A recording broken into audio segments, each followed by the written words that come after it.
Olá pessoal, estamos iniciando mais um episódio do Pode Ser. Aqui é Thiago Franklin e libertemos a claridade que jaz enclausurada em nossos corações e avancemos. Olá pessoal, aqui é Haroldo Dutra Dias, diretamente da Mansão do Caminho, 21 de março de 2015. Essa vai ser uma efeméride que vai ficar para a história. A nossa frase está tirada do Lampadário Espírita, de Joana de Ângeles, psicografada por Divaldo Pereira Franco. Em todos os momentos da vida do incansável ceareiro do amor, essas pequenas grandes lições de toda hora, deveres de todo momento, constituíram a seara sublime da perene Boa Nova. Queridas irmãs, queridos irmãos, aqui é Divaldo Pereira Franco, em nosso lar, e o pensamento que nós retiramos do Vida Feliz diz que irriga o teu organismo com pensamentos saudáveis, a ação da mente sobre a emoção, o corpo e toda a aparelhagem fisiológica é incontestável. Estamos aqui para este encontro muito querido, no qual me comprazo infinitamente.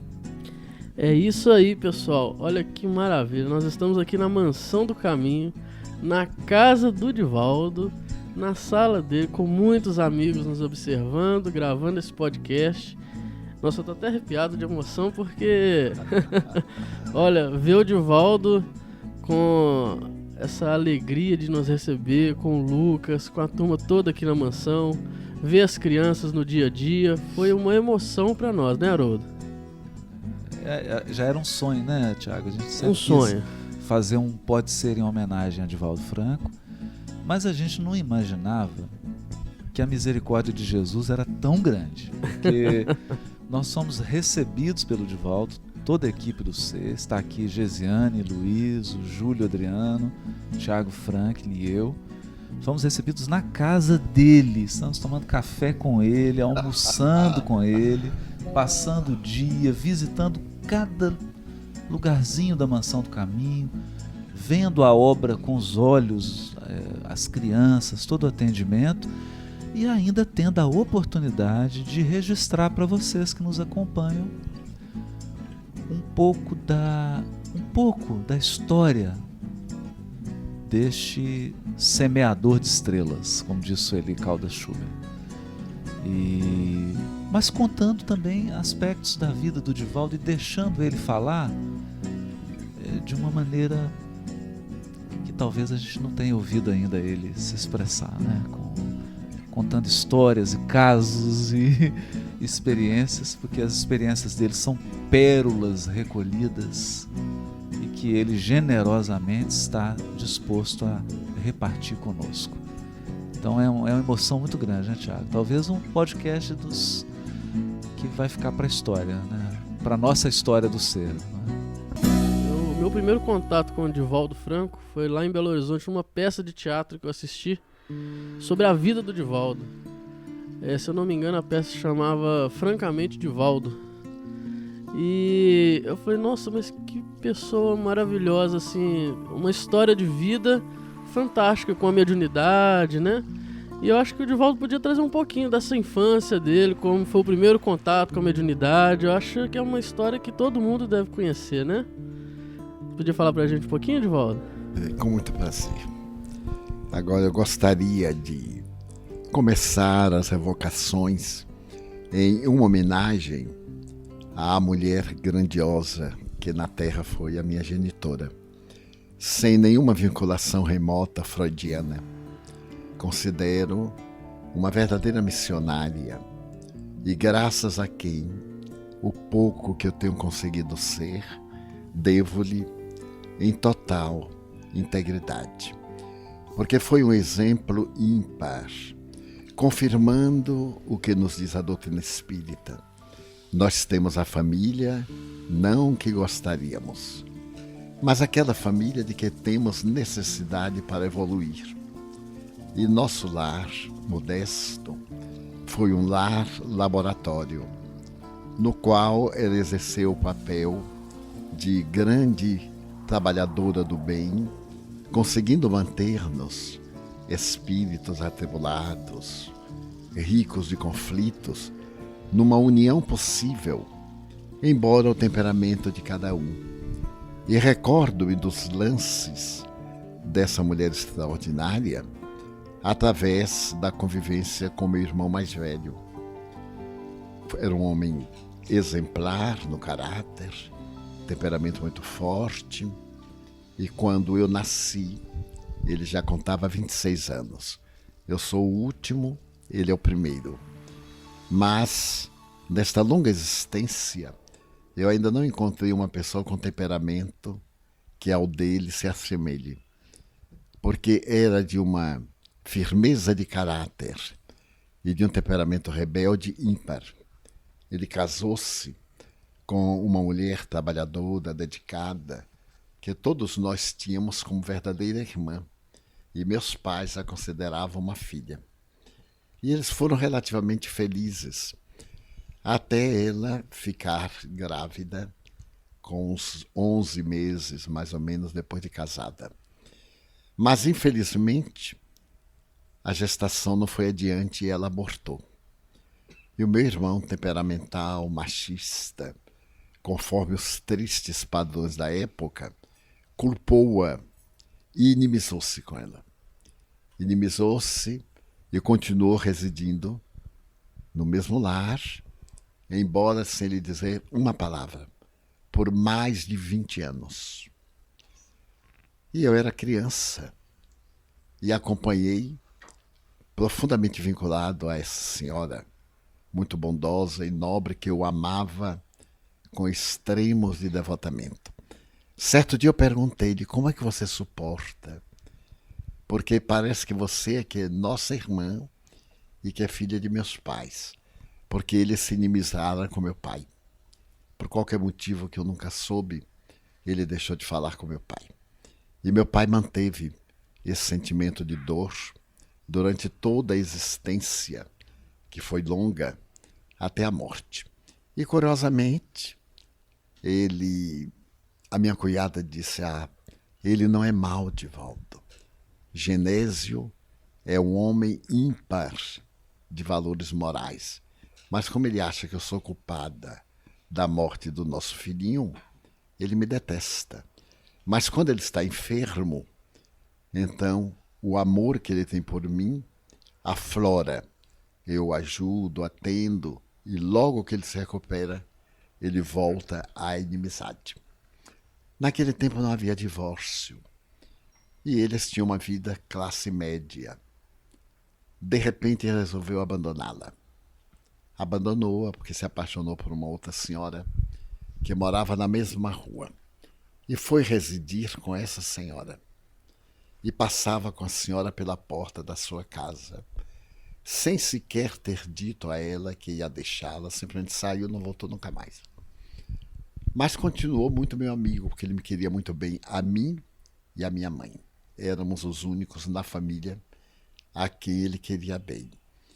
E eu não entendia, porque era pequeno ainda, estava com 8, 9 anos. Mas certo dia eu perguntei a ele, na minha ingenuidade: por que você abandonou Malvina? Ele disse: porque ela é má.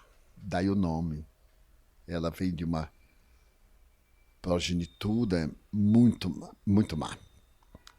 Aí eu não fui adiante. E ele me disse: era uma mulher que só me deu azar. Perdeu meu filho. Eu nunca progredi. E com esta outra, o meu destino mudou completamente. Eu estou muito bem economicamente. E ele chegou a amealhar uma pequena fortuna. Nesse ínterim, eu cheguei à idade adulta, transferi-me para Salvador e ele me ajudou pagando a passagem para eu vir residir em Salvador. E mantínhamos correspondência. Ele escrevia todo mês, ele me respondia. Quando eu comecei a viajar, agradecendo todo o carinho que ele teve de me ter ajudado, eu lhe mandava um postal de cada cidade. E certo dia, um irmão meu, intermediário, que se fez amigo dele, me disse, olha, não mande mais correspondência para Genésio, porque ele disse que você anda se exibindo de países que ele nunca foi. Então ele fica magoado, você pensa fazendo bem e ele está muito aborrecido com você. Eu então deixei de mandar. Depois de algum tempo, esse meu irmão me disse, olha, Genésio está muito aborrecido com você. Diz que você ficou rico e de repente abandonou. Eu aí voltei a escrever. Mas nesse ínterim, a dor que ele sentia por não ter tido um filho foi suavizada. Porque foi morar perto dele um casal que tinha um filhinho. E ele estava certo dia à janela, quando a criança passou, brincou, e ele se apaixonou pela criança. Apaixonou-se de tal forma que conseguiu atrair o interesse dos pais e se tornou uma espécie de padrinho benfeitor. Mas de tal forma foi a paixão que ele começou a perturbar a educação da criança, a tomar conta, a criar situações embaraçosas, e a família, para se livrar, transferiu-se para Salvador. Ele então contratou detetives para descobrir onde a família vivia, descobriu, veio a Salvador, comprou um apartamento defronte da casa para poder ver a criança ir para a escola, voltar da escola, porque a família queixou o juizado de menores e ele ficou proibido de se aproximar até 300 metros da criança. Mas continuou a paixão. Mas uma peculiaridade de meu irmão Genésio, a quem eu tenho muita estima, ele está no além, é que ele adorava a minha mãe. E nesse tempo, minha mãe, meu pai e minha irmã moravam conosco e eu trabalhava no Instituto de Previdência. Consegui um empréstimo e construí uma casinha aqui ao lado e, com a permissão da diretoria, ofereci a casa à instituição e trouxe meus pais e minha irmã para morarem conosco, a fim de estarmos perto. E nós passávamos muita dificuldade. Tínhamos dias muito difíceis, de escassez de alimentos, e ele desfrutava de uma situação econômica privilegiada. E uma vez por mês ele vinha visitar minha mãe. E era tão peculiar o nosso relacionamento que ele saltava aqui, deixava o carro e me dizia, mãe não está necessitando de nada, não é? Eu dizia, não está necessitando de nada. E estávamos necessitando de tudo. Mas eu procurava prover do que era possível, e ela era muito humilde, muito modesta, tudo estava ótimo. E ele continuou amando este menino. Certo dia, ele veio me dizer, o menino já estava com uns 15 anos, que ia deixar todos os bens para aquela criança. E pela primeira vez eu fiquei magoado, porque a esposa, abandonada, trabalhava infatigavelmente. E eu lhe pedi várias vezes que a ajudasse, que lhe desse uma pequena importância, em gratidão aos 20 anos que ela lhe havia doado. Ele dizia, não, eu a odeio, não ajudarei. Então, quando ele me falou que ia deixar todos os bens para o menino, eu disse, e Malvina, esse anjo bom da sua vida? E se você me falar nela novamente, eu nunca mais falarei com você. E eu sabia que ele fazia isso. Eu digo, não, eu não vou falar sobre ela, eu vou falar sobre sua mulher, que você abandonou, e que ela me pede ajuda. E eu não tenho também recursos, embora o mínimo, para ajudá-la. Nesse ínterim, chegou o divórcio ao Brasil. E a minha cunhada resolveu divorciar-se. Escreveu uma longa carta, queria tirar o sobrenome Franco, porque ele pesava muito, pesava vê-lo passar com a outra. E eu achei justo. Ela então disse assim, peça a seu irmão para ele pedir o divórcio, pagar o advogado. Então eu fiz uma carta contando que ela já estava idosa, queria libertar-se do passado, desejava voltar ao seu nome de solteira e que ele fizesse o divórcio para casar-se com a senhora que lhe deu tanta sorte, que era uma mulher digna, merecia, portanto, o lar, a garantia das leis, etc.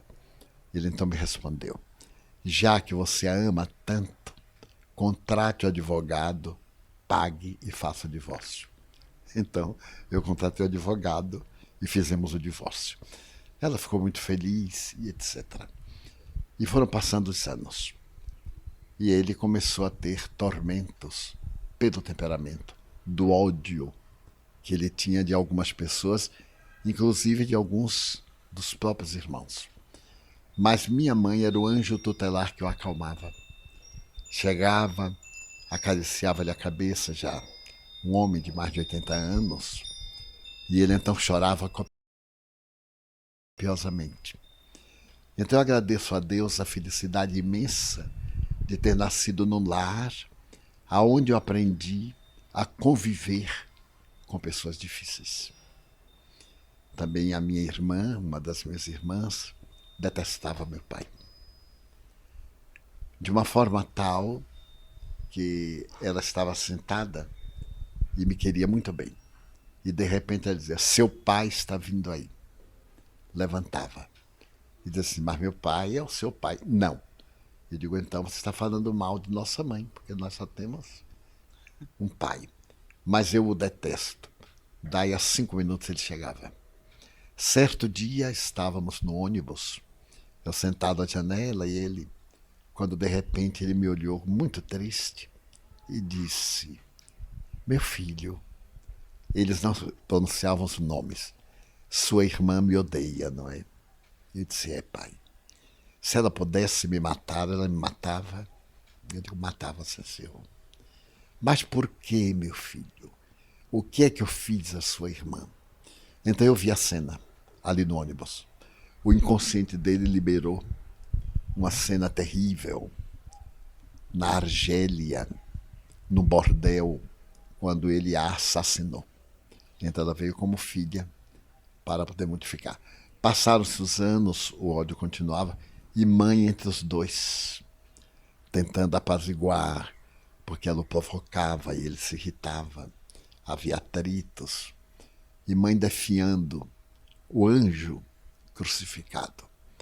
Mas ele foi adoecendo, começou com os sintomas de Alzheimer, e certo dia os benfeitores disseram que ele ia desencarnar. Então eu falei com minha irmã. Eu digo, olha, Dete, pai vai morrer de hoje para amanhã. É bom você fazer as pazes. Ela me queria muito bem. É bom você fazer as pazes, não pode ficar isso para sempre. Na outra encarnação vai ser muito pior. Aproveite que ele está aqui. Então eu coloquei num quartinho separado e peça perdão a ele. Ela diz, mas dia eu tenho medo dele. Eu nunca lhes contei o motivo daquela inimizade. Eu tenho pavor, eu não posso ficar. Você fica comigo ao lado? Eu digo, fico, sem dúvida. Então trouxe minha mãe, eu entrei com ela e disse, pai, Dete está aqui. Ele recobrou a lucidez, abriu os olhos e olhou bem para ela e disse assim, minha filha, perdoe seu pai. Eu não sei o que é que ele fez. Perdoe-me. Então foi uma cena, porque ela se dobrou sobre ele e aí pediu perdão. Pai, eu também não sei, mas eu odeio o Senhor me fez algum mal, em alguma vida o Senhor me fez algum mal, mas eu lhe perdoo agora na hora da morte. Perdoe todo o mal que eu lhe fiz, os ódios que eu tive. Aí abraçaram-se, eu saí um pouco para deixá-los a sós. E entrei com mãe, que se despediu, e ele desencarnou em paz. Então era um laboratório a nossa família, especial. E hoje eu percebo que a divindade me concedeu esta honra para eu poder aprender a conviver com pessoas de vários temperamentos, ter paciência, porque estou acostumado desde o berço. E minha mãe continuou sendo esse anjo bom da família toda. Eu recordo-me que na infância, por volta de 1929, 32, depois do crack da Bolsa de Nova York, o meu pai perdeu praticamente o pouco que tinha e nós começamos a passar necessidades, as necessidades básicas. E como eu me sentava ao lado de minha mãe à mesa, eu ficava surpreso de vê-la tomar só café. um pouquinho de farinha, tomava café. E um dia, aos 4 anos, eu perguntei: mãe, por que a senhora só toma café? Ah, meu filho, porque tira a fome. E por que a senhora quer que tire a fome? Porque a comida está pouca. Então, como eu já estou criada, você e seu irmão, Oswaldo, ele era mais velho do que eu, 5 anos, necessitam de desenvolver-se. Então a comida fica para vocês. Só mais tarde, aos 7 anos, é que eu pude entender a grandeza dessa renúncia. Ela me ensinou a renunciar, porque ela deixava de comer para que os filhos pudessem comer. Quando a comida era farta, ela fazia a refeição normal. Mas toda vez que tinha qualquer escassez, ou ela não sentava à mesa, ou ela evitava comer, tomava café. E eu perguntei: mas por que o café? Porque o café tira fome, faz bem, dá força e emagrece. Já naquela época. Então é uma família assim, muito especial. E outros irmãos também.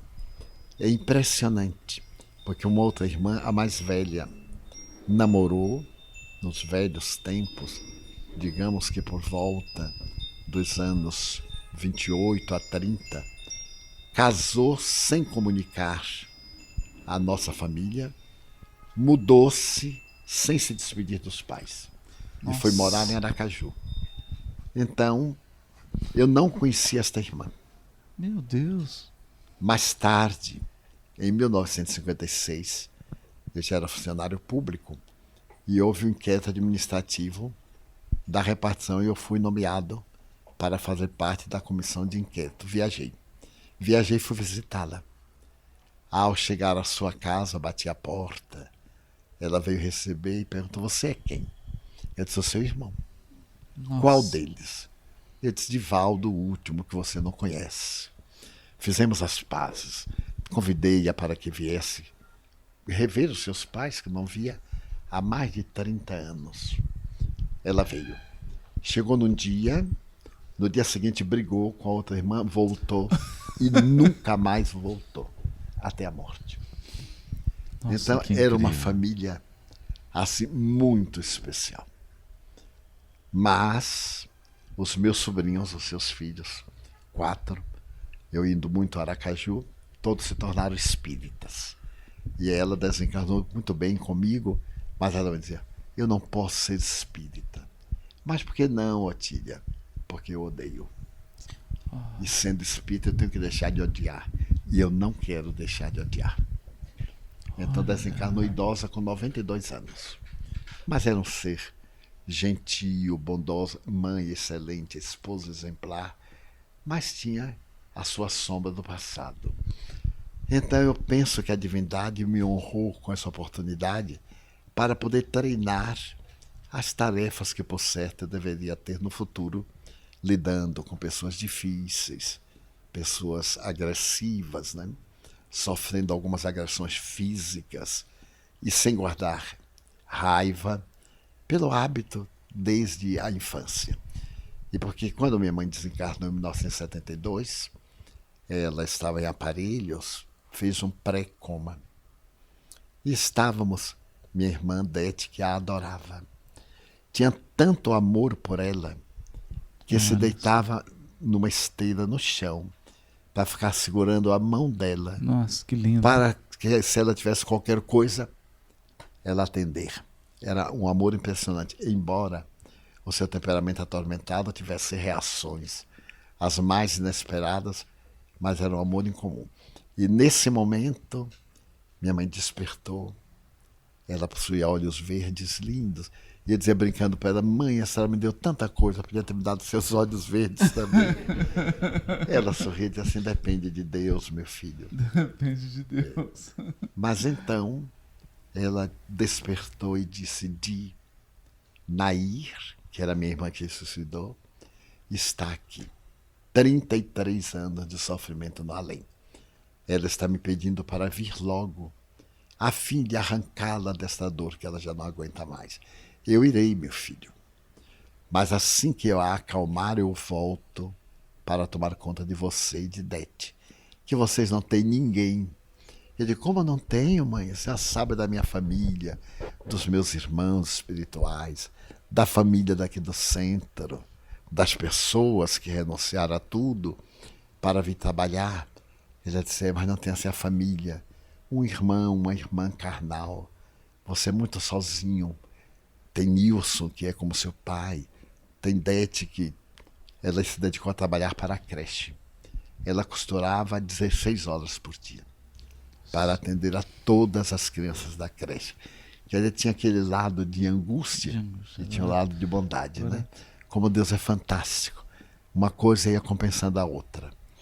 Pois bem. E a gente imagina, né, Divaldo, você está dizendo isso, que as pessoas às vezes veem você subindo e fazendo uma palestra, e veem o Divaldo orador, e não imaginam esse ser humano que fez uma trajetória e que teve que conciliar tantos opostos. Exatamente. Teve que acolher essas adversidades ou esses espinhos para transformar em flores do dever, flores da missão, né? Eu acho que depois das pessoas ouvirem isso, elas vão pensar um pouquinho mais. E agradecer a Deus as famílias nas quais nascem. Não é impulso do acaso, é um programa. Um programa. Por mais que ela traga desafios, adversidades, é a única forma de reabilitar-se do passado. Então minha mãe desencarna, eu vejo quando os espíritos a retiram do corpo, e logo Joana a abraça e diz-lhe, lembra que Divaldo lhe falava do burrinho de São Francisco?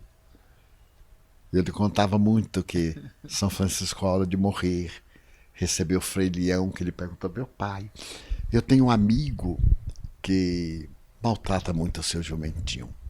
O jumentinho está com ele há 44 anos. Não tem mais resistência, ele é exigente.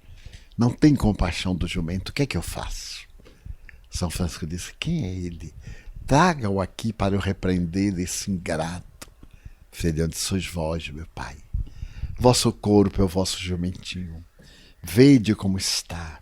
Vós me pedis para desnudar-vos e colocar-vos nas cinzas. Ele não aguenta mais.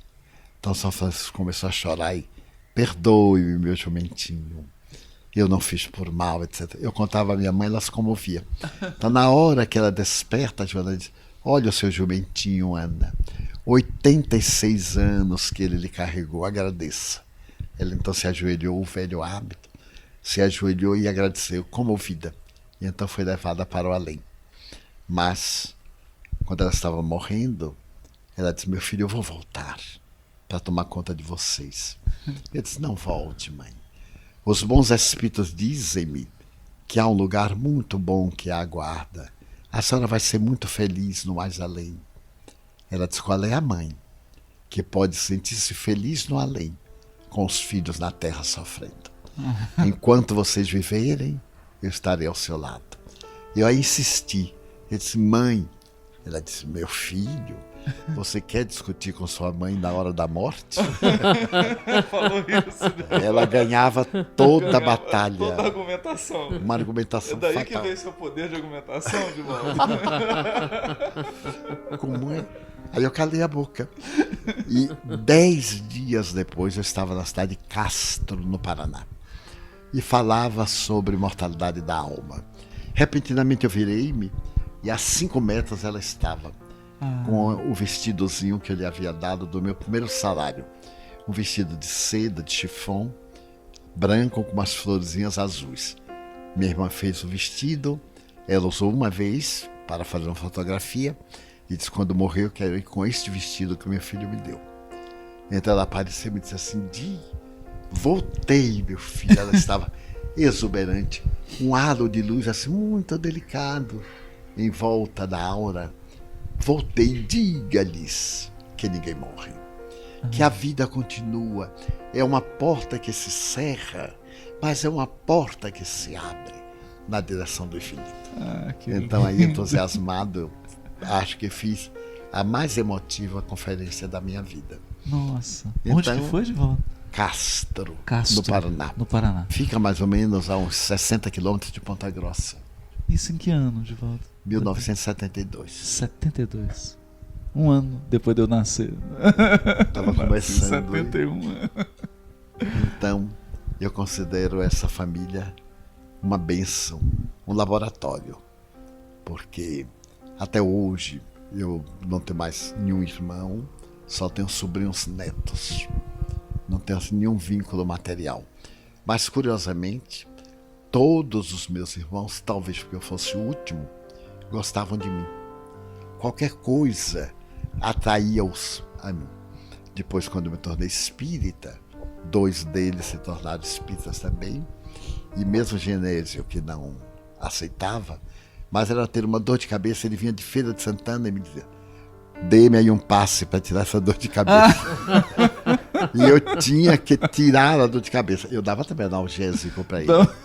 Porque era a forma de entender o espiritismo. Eu explicava, mas não é isso, Genésio. É exatamente isso. Eu sei que você tem um pouco de feiticeiro. Um pouco de feiticeiro. Era um temperamento especial. E concomitantemente a mediunidade. Que era uma coisa tormentosa, porque eu via as pessoas duplas. Eu me sentia muito só nessa confusão. E quando eu contava 6 anos, me apareceu um índio brasileiro. Olha. Pequeno como eu. Aí apareceu e nós começamos a brincar no quintal. Era um quintal muito grande, dessas casas antigas. E eu perguntei: como é seu nome? Ele disse: Jaguaraçu. E ficamos amigos. Foi o meu amigo de infância. Subíamos em árvores, caíamos, brincávamos, corríamos. E ele esteve comigo por longos anos, até eu completar 12 anos. Olha. Quando eu completei 12 anos, ele me disse: olha, Di, eu vou reencarnar. Mas eu não sabia o que era reencarnar. Eu pensei que era ressuscitar. Eu digo: mas por que? Você é morto? Ele disse: sou morto. Eu não tinha ideia. Não sabia que era morto. Que coisa. Agora, Divaldo, a gente quer que você conta um pouco da eclosão da mediunidade, né? Já está começando, mas teve algum episódio marcante de, não por você, da sua clarividência, de alguma comunicação da sua mãe? Sim. No dia 2 de fevereiro de 1982, eu voltava de Miami, depois de umas atividades. E antes havia escrito a dona Altiva Noronha, que era minha intermediária junto a Chico Xavier, porque se a carta fosse direta, talvez não chegasse a ele. E combinamos que eu passaria por Uberaba. Acontecia ser uma quarta-feira. E ele anuiu. Era dia que não tinha atividade. Ele anuiu. E quando eu cheguei de Miami ao Rio, fui a Uberaba de avião. E eu me hospedava com Emanuel Martins Chaves, um verdadeiro apóstolo do espiritismo uberabense. E ele, sabendo que o Chico me esperava, à noite nós fomos. Conversamos, ele estava sozinho com a auxiliar de cozinha. Tivemos assim momentos muito agradáveis. Eu narrei como era o movimento espírita naquela época, como é que fazia as atividades. E repentinamente ele disse: meu filho, vamos orar. Fomos à sala de refeições. Ele chamou o auxiliar de cozinha. Já veio de uma salinha que era chamada o Correio, onde ele despachava as cartas de correspondência, as caixas com mensagens, trazendo papel e lápis. Ele sentou no extremo da mesa, eu me sentei no outro extremo, e Emanuel Chaves sentou-se ao meu lado, e a auxiliar sentou-se ao lado dele para segurar o papel. Mas nós sempre falávamos sobre nossas mães, sempre dialogávamos. Ele tinha lembranças da mãezinha dele, me falava muito da tarde de tempestade, quando ela lhe apareceu. Ele estava embaixo da mesa de Chico: não temas coisas de Deus, venha ver. Ele foi ver os raios, as coisas. Tinha 4 anos e meio. E ele contava também de minha mãe, dos seus sacrifícios.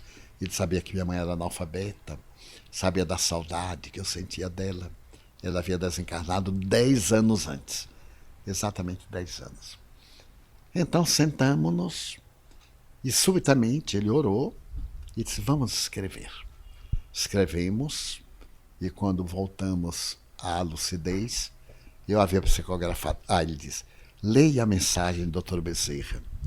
Então eu li a mensagem do Dr. Bezerra para ele. E fiquei na expectativa qual mensagem ele teria. Era uma mensagem de minha mãe.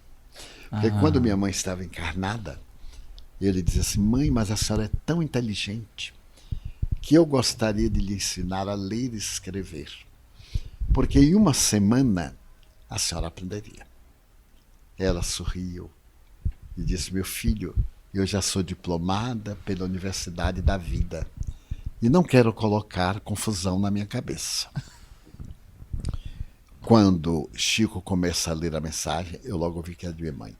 Di, meu filho, quando eu estava na terra, você costumava dizer isso e aquilo. Pois ao chegar aqui, tomei banhos de memória para recordar-me, meu filho, a fim de lhe dar o prazer de receber uma carta minha. Escreveu uma carta de 32 páginas. Nessa carta ela se identificava de todas as formas possíveis. Porém havia um detalhe. Ela se referia a uma personagem que a recebeu no mundo espiritual.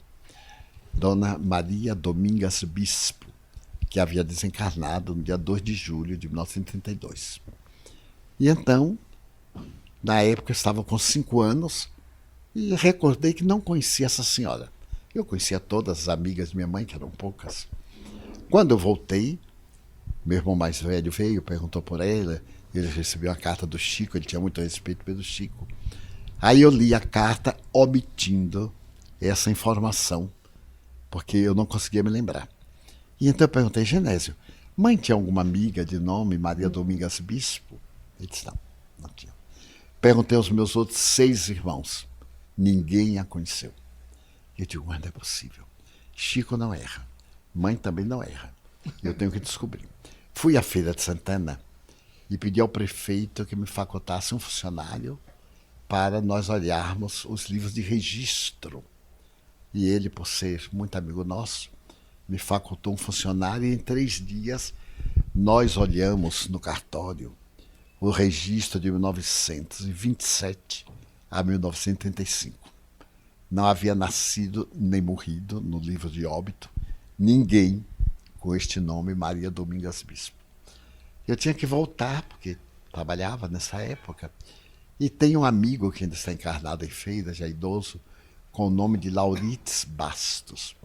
Ele disse: Laurites, eu gostaria que você me fizesse um favor. Narrei: será que você me descobre se existiu aqui em Feira esta senhora? Ele aceitou, porque era um desafio. E 6 meses após ele me escreveu. Me escreveu dizendo que havia encontrado.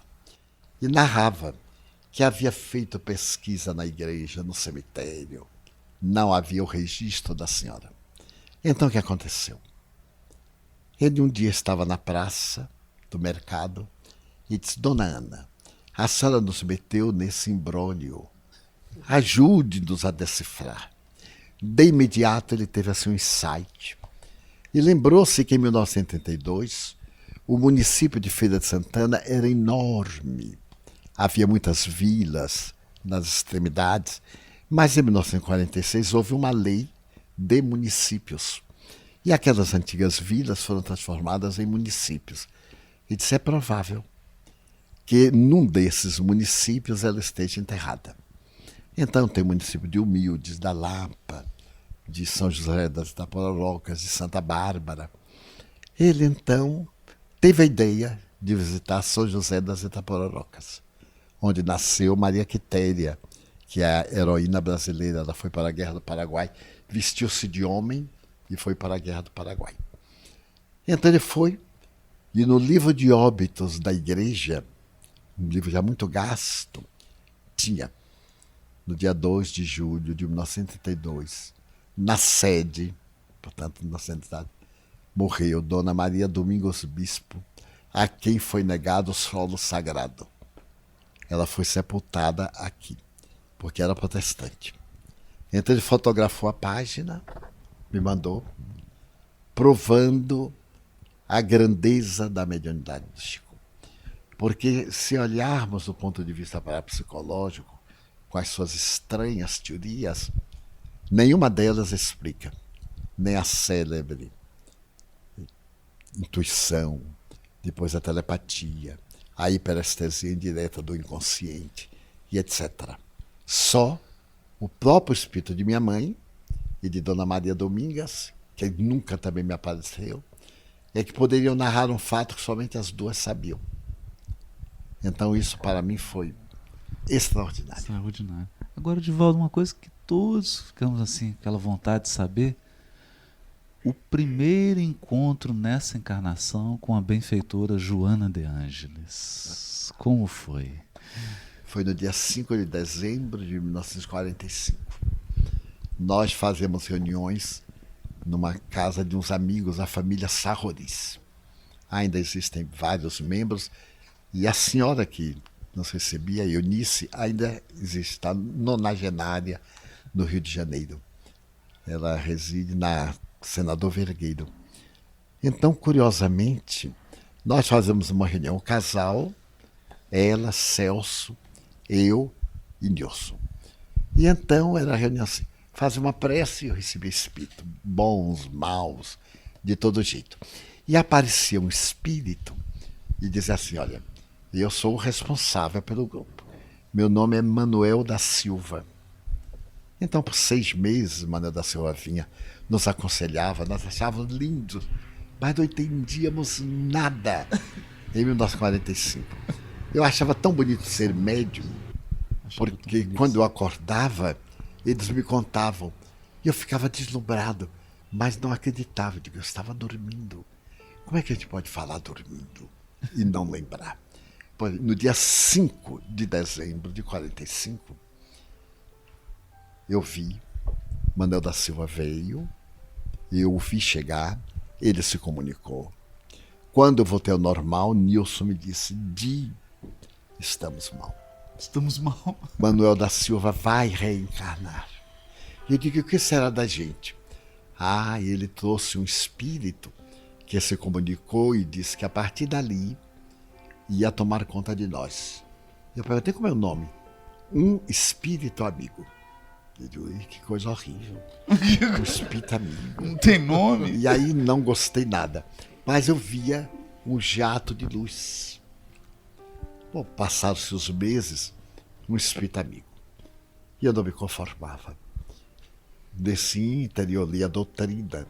A partir de 47, quando Viana de Carvalho, que era muito meu amigo, Manuel Viana de Carvalho, disse, você é médium, mas não é espírita. Precisa ler, Divaldo. Leia o livro dos Espíritos. O Viana de Carvalho encarnado? Desencarnado. Desencarnado. Ele me aparecia muito, conversávamos. Ele me contava suas experiências de viagem. Então, mas onde eu acho esse livro dos Espíritos? Naquela época era muito difícil, procurei. Não consegui encontrar. Até que alguém me emprestou um livro gordo, porque o livro lido fica gordinho, né? E quando eu abro o livro, prolegômenos, eu não sabia o que era. Aí eu perguntei ao Viana, meu irmão, o que são prolegômenos? Ele disse, Divaldo, compre um dicionário, porque o Espiritismo é uma doutrina confortadora, mas é também uma doutrina de cultura, e você precisa aprender. Mas o meu salário era muito justo, então eu cortei o lanche durante um período e comprei o dicionário. Quando eu cheguei em casa, que abri, não tinha a palavra prolegômenos. Ah, mas eu fiquei desolado. Aí eu falei a Viana, olha aqui, ele não tem. Vai ver que não existe essa palavra. Ele riu e disse, você é único. Da próxima vez, olhe primeiro a palavra e compre o dicionário depois. Mais 3 meses de lanche. Aí eu comprei um dicionário de Jaime Seguier. Um dicionário ilustrado. Primeiro eu olhei, estava lá prolegômenos. Eu digo, esse é bom. Esse é bom. Comprei o tal do dicionário. E aí eu comecei a ler. Li, mas eu achei tão monótono. Aquelas letras miúdas quase me mataram. Porque eu estava acostumado a ler o Gibi, o Guri, o Globo Juvenil, revista de quadrinhos. De repente aquela coisa não tinha uma figura, só a cepa. Eu digo, se eu ler esse livro todo, único desenho. eu morro. Como é que eu vou poder ler esse livro todo? Mas aí eu li, pulei umas páginas, umas coisas que eu achei monótonas. Quando eu terminei, o Viana apareceu e disse, olha, eu já li. Que livro eu deverei ler? Ele disse, olha, Divaldo, leia novamente o Livro dos Espíritos. Eu digo, eu acho que ele notou que eu saltei. Aí eu reli, e aí eu descobri Kardec. Eu fui relendo e digo, nossa, como o Kardec era inteligente. Ele fez perguntas que eu gostaria de fazer. Aí eu me achei também inteligente. Demorei uns 3 meses, terminei.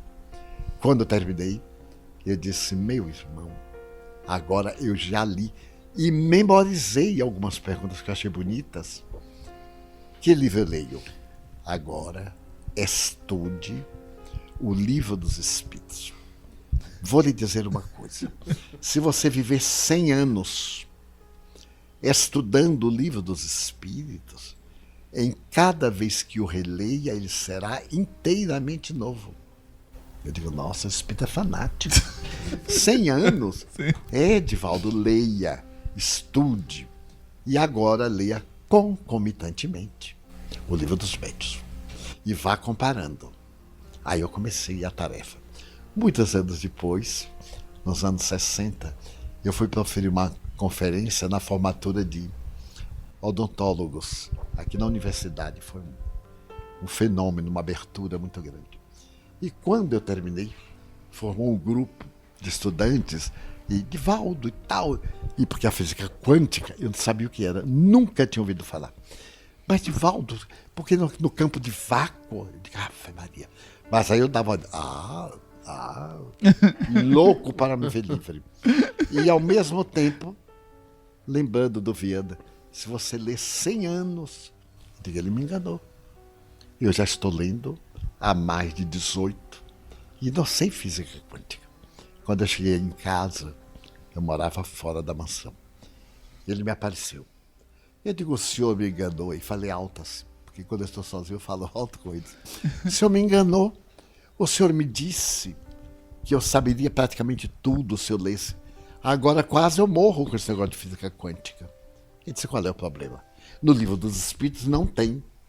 Não tem? Eu digo, não tem. Apanhei na estante. Eu apanhei. Você tem certeza, meu irmão? Eu sei quase de memória este livro. E não tem. Pois não. Abra na questão 540. Aí eu lembrei. Mas mantive, digo, vamos lá. Leia a pergunta, leia a resposta. Tudo se encadeia na natureza. Desde o arcanjo de hoje, que foi o átomo primitivo de ontem, como o átomo primitivo de hoje, que será o rancho de amanhã. Olha aí. Aí tem. Agora eu não tenho culpa da sua excelsa ignorância. Eu lhe vou explicar o que é um átomo de carbono para você ter uma ideia. Daí eu fui me deslumbrando cada vez mais com a doutrina e fui começando realmente a estudar. E essa expressão que ela deu, um espírito amigo, tá, que ela não se identificou como Joana. Não. Se identificou como um espírito amigo. Eu não sabia se era homem ou se era mulher. Quando eu conheci o Chico, em 48, ele me convidou para dormir na sua casa. Eu estava na casa dele, 3 anos de espírito amigo, eu louco para saber quem era. No dia seguinte pela manhã... 3 anos que ela se comunicava como espírito amigo? Mais de 3, mais de 10. E não dizia. Aí eu perguntei assim, Chico, você viu meu guia espiritual? Ah, Divaldo, eu vi. Eu digo, e quem é? Você sabe que ela não me deu, que ele, o espírito, não me deu o nome? Eu então vi assim como se fosse uma noiva ou uma coisa.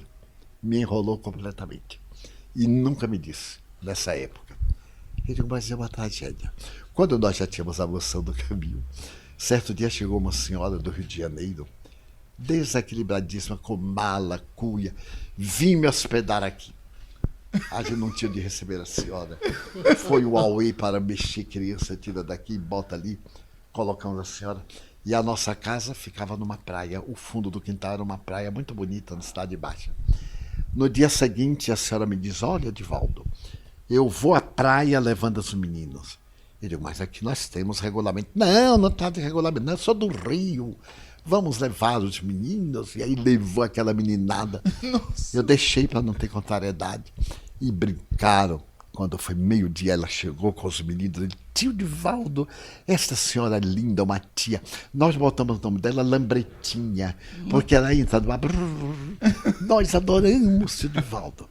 E então ela, assim, estoica, virou para mim e perguntou: você é médium? Eu digo: eu acho que sou. E o seu guia? Era meu ponto fraco. Já foi no calcanhar de Aquiles. Eu não tenho guia. Eu tenho um espírito amigo. Ela disse: que lástima. Pois eu sou guiada por Santa Rita de Cássia, Santa Rita dos Impossíveis, São Francisco de Assis e as 11.000 virgens. Mas eu fiquei com a inveja da mulher. Naquela noite, quando o espírito amigo me aparece, eu digo: mas que coisa! Eu não fumo, não bebo, não jogo, tenho uma vida regular e tenho... Quem é seu guia? O espírito amigo.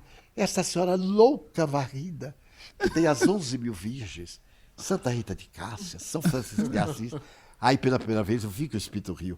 Ele disse: mas, Divaldo, é que para segurar um trem louco desse, precisa muito guia.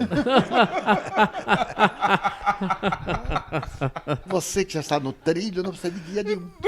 É só me seguir.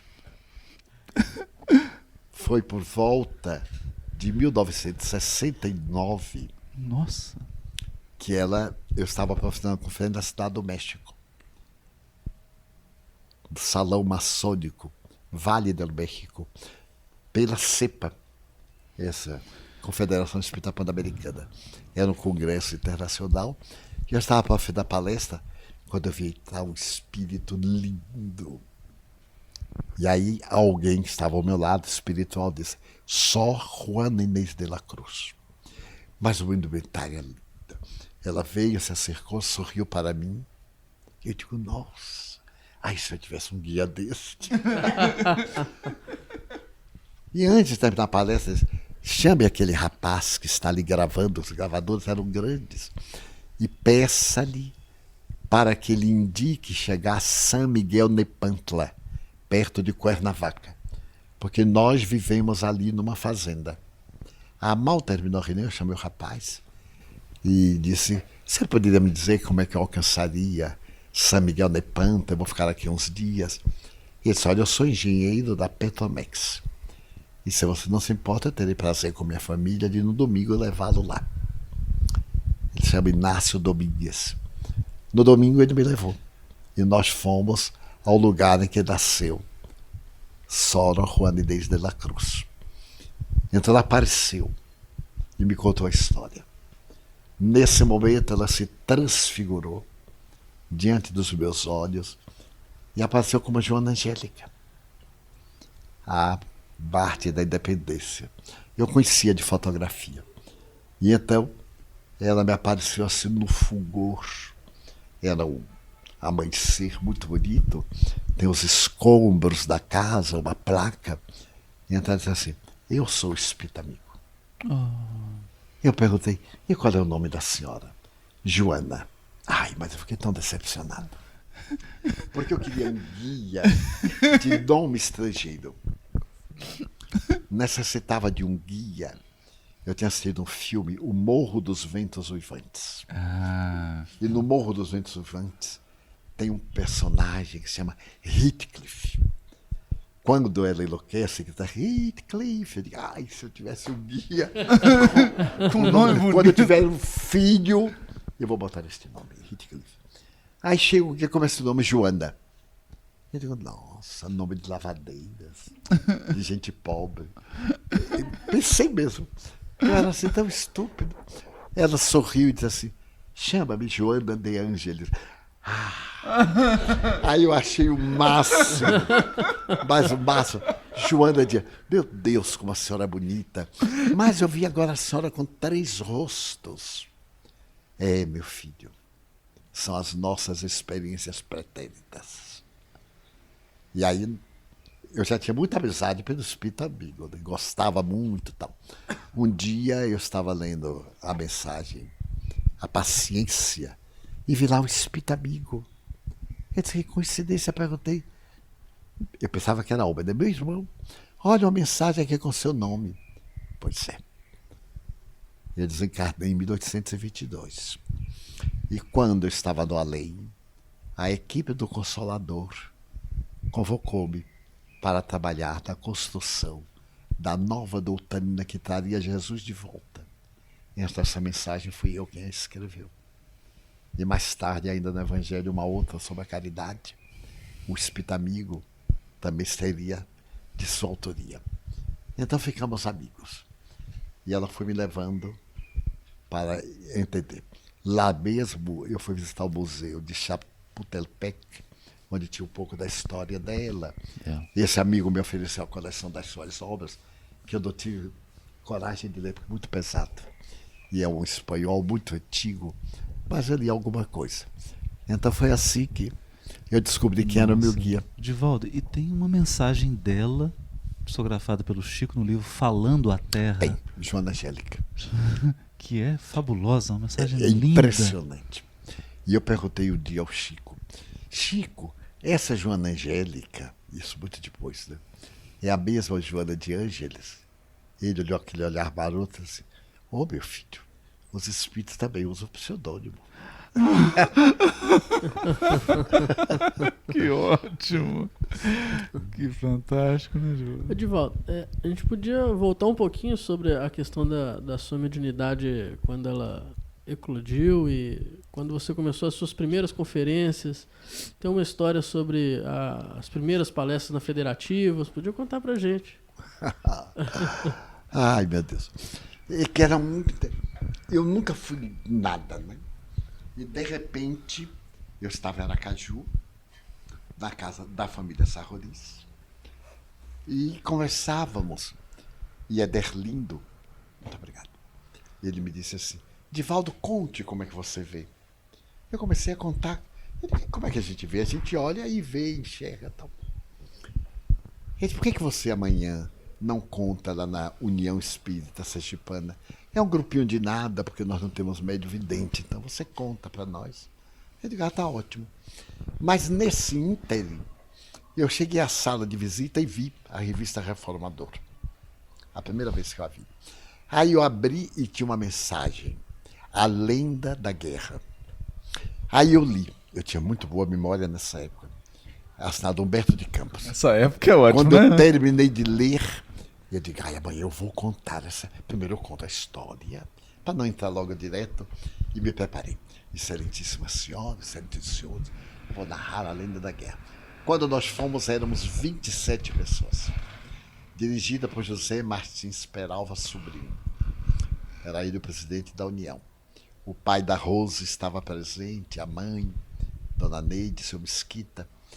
E então, Ederlindo disse, olha, o nosso Divaldo, eu estava com 20 anos, é muito jovem, mas ele é médium.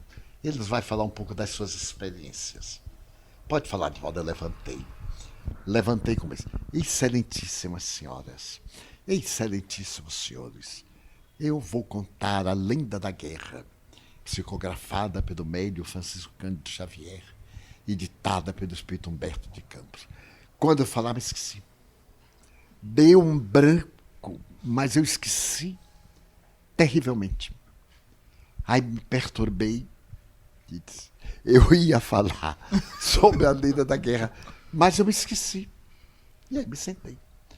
Quando eu fui me sentando, eu vi entrar o senhor baixo, a cabeça um pouquinho desproporcional, óculos de aro fino, sério. Ele veio, chegou até mim e disse assim, Divaldo, eu sou Humberto de Campos, o autor da obra. Levante-se, porque quem pretende servir a Jesus deve sempre estar de pé. Eu falarei por ti e falarei contigo. Eu disse, um momentinho. Aí levantei. Mas eu falei. Eu então achava lindo, porque eu estava assim como que está sonhando. Eu falava e assim, meu Deus, como eu sou inteligente. E chegava aquelas... E eu falei 40 minutos. Quando eu terminei de falar, Peralva disse, meu Deus, todo mundo comovido, né? Ele não contou a lenda da guerra. Até hoje eu não me atrevi a contar. Nunca contei. Ficou esse trauma, Divaldo? Tenho medo de esquecer na hora. Então, quando eu sentei, Peralva disse assim, mas, Divaldo, você fala? Ele disse, foi a primeira vez. Ele disse, você falaria amanhã de novo? Eu disse, Falo. Porque eu digo assim, eu vou contar o que eu ia contar hoje. No dia seguinte, a União era uma sala um pouco maior do que essa. Mas havia gente pendurada na janela. E quando eu cheguei, disse assim, vai ter alguma festa? Aí o senhor disse, não, é um baiano que veio aí, que vai falar hoje para nós. E eu disse, baiano, é? Não havia jeito de eu raciocinar. E o que é que ele vai falar? Ninguém sabe, dizem que ele fala muito bem. Eu perguntei, Ederlindo, tem outro baiano aqui? Não, é você não disse que ia falar. Então, aí as pernas começaram a tremer. E eu fui, sentei à mesa, teve a prece, teve a apresentação. Aqui está nosso irmão Divaldo. Esse Martins Peralva era o Martins Peralva? De Minas? Depois ele foi morar em Belo Horizonte. Nossa. Ederlindo ele foi. Aí Ederlindo me levou para Belo Horizonte quando eu conheci o Chico. Meu todo um encadeamento interessante. E então chegou a vez de me passar a palavra, eu levantei. Excelentíssimas senhoras, excelentíssimos senhores. E aí esperando o Espírito chegar, né? Nada. Novamente, excelentíssimo, nada de chegar. Aí eu disse, olha, ontem eu ia falar isso, mas eu me esqueci. Então veio o Espírito de se chamar Humberto de Campos e falou, hoje eu não me lembro de ontem, nem ele veio hoje, então não vou falar nada. Aí me sentei. O professor, daqui de bolice, né? E aí eu ouvi nitidamente. Primeira lição, chama-se responsabilidade. Como é que tu te atreves a aceitar a falar sobre coisa que não sabes? Eu disse mentalmente, mas eu pensei que o senhor viria. Pensou mal, porque eu não firmei nenhum contrato para o atender. Nossa. Levante-se. Falarei hoje, mas nunca mais seja leviano. Eu disse um momentinho que o Espírito chegou. Aí levantei e mandei braço. Quando terminei Peralva, não aceito mais nada. Esse foi meu canto de cisne. Aí o Humberto disse, primeiro estudar a doutrina. Então quando eu cheguei a Salvador, o Viana, você é médium, mas não é espírita. Vamos estudar o livro dos espíritos. Nossa.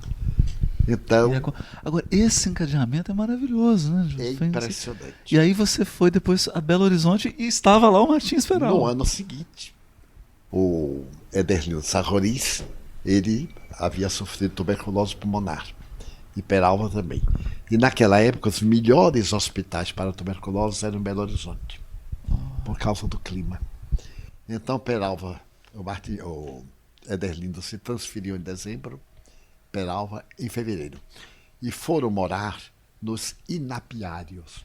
É um bairro que fica entre o aeroporto e Afonso Pena.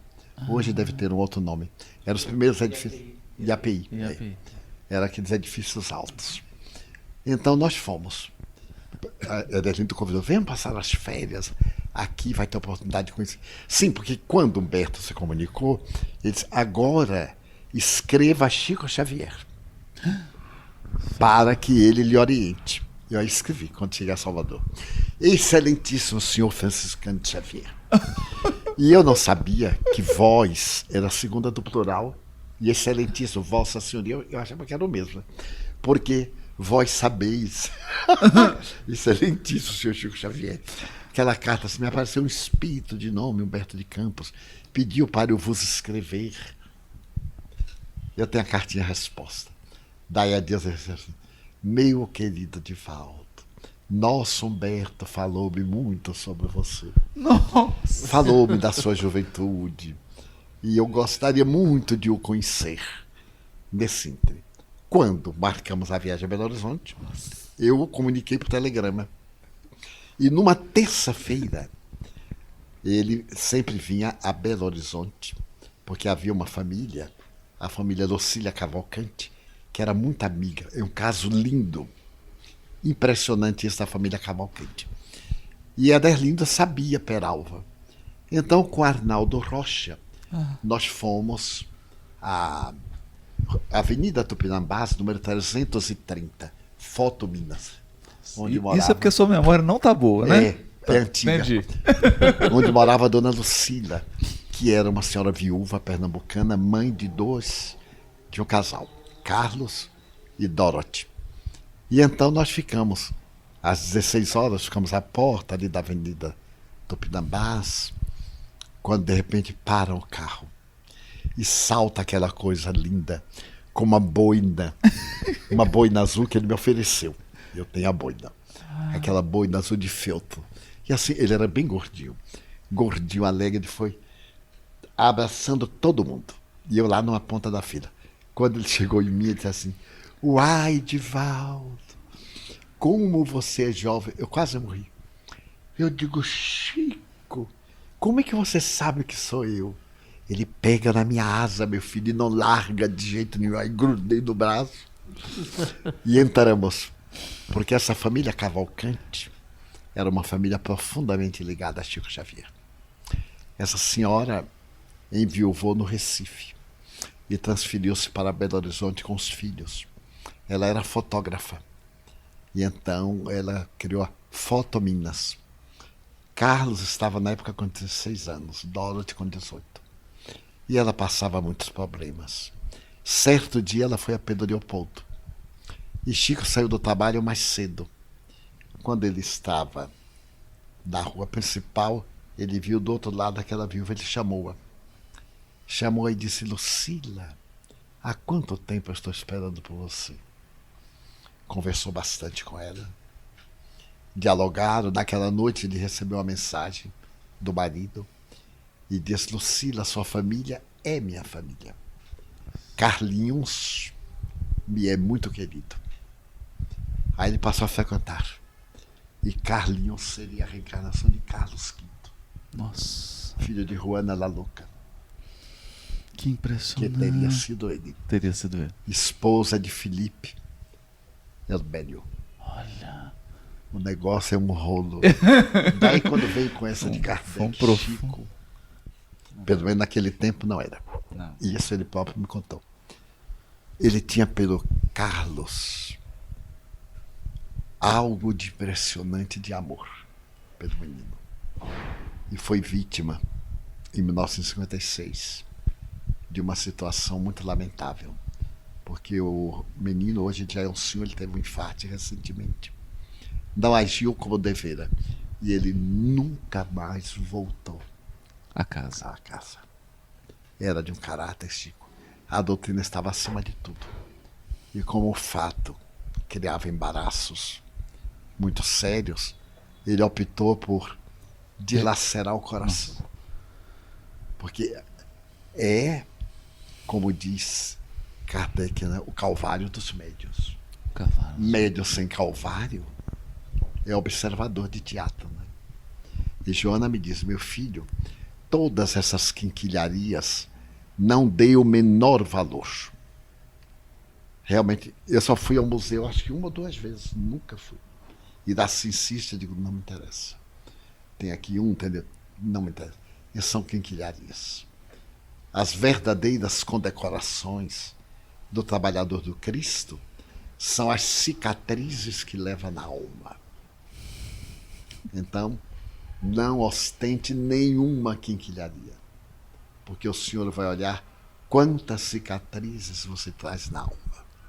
Agora aceite para promover o bom nome do Espiritismo, para poder entrar, levar a doutrina em recintos onde dificilmente ela chegaria.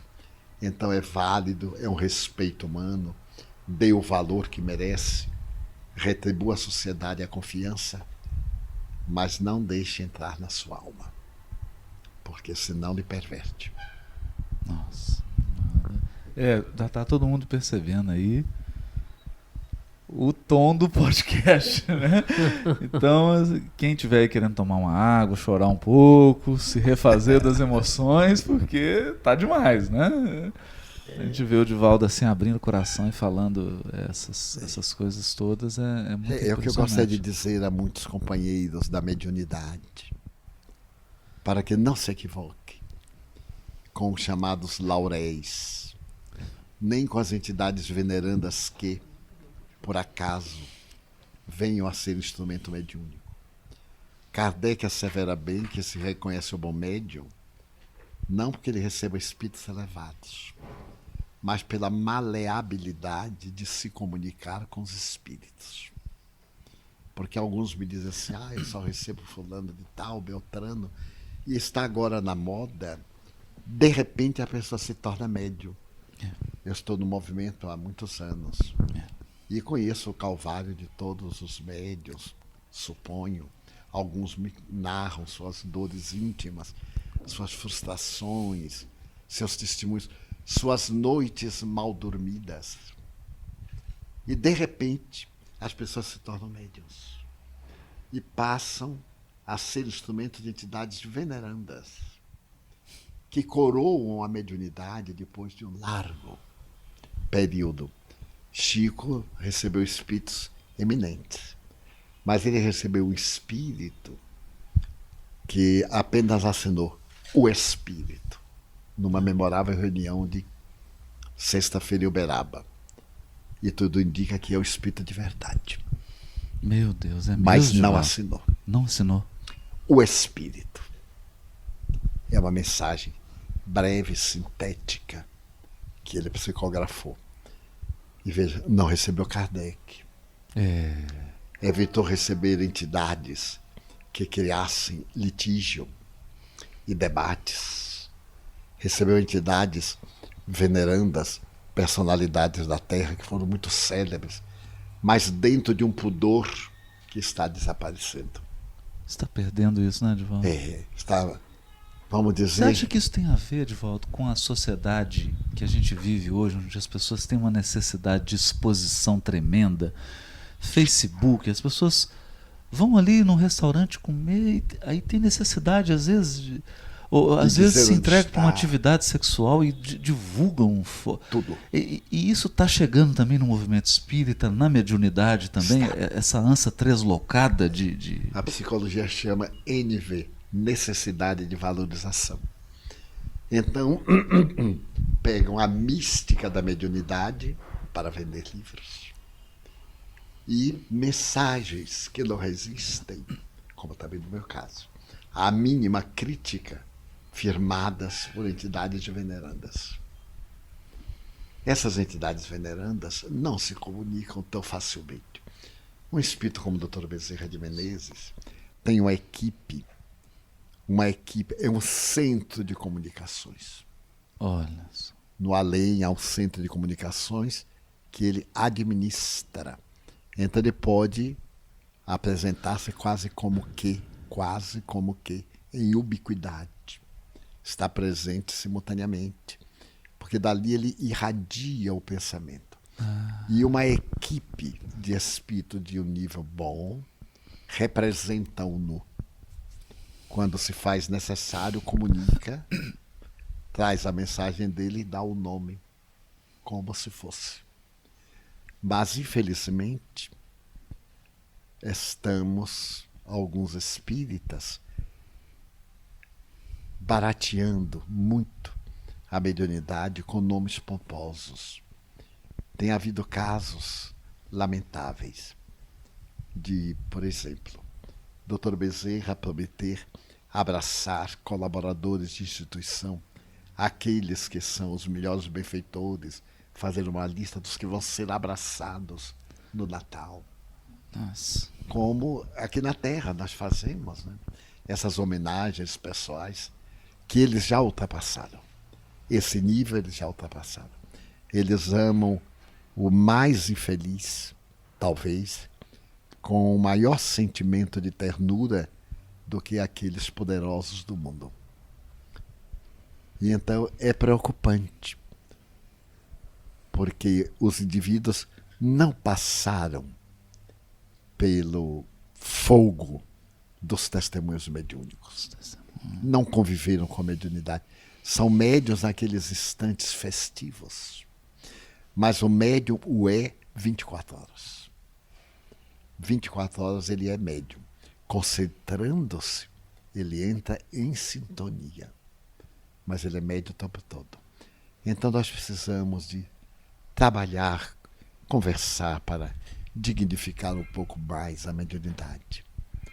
Então, as comunicações públicas, algumas têm ocorrido por meu intermédio, mas estão banalizando, terminando-se qualquer palestra com uma entidade veneranda. Quase obrigatoriamente, né? Ter uma mensagem no final de uma reunião pública, né?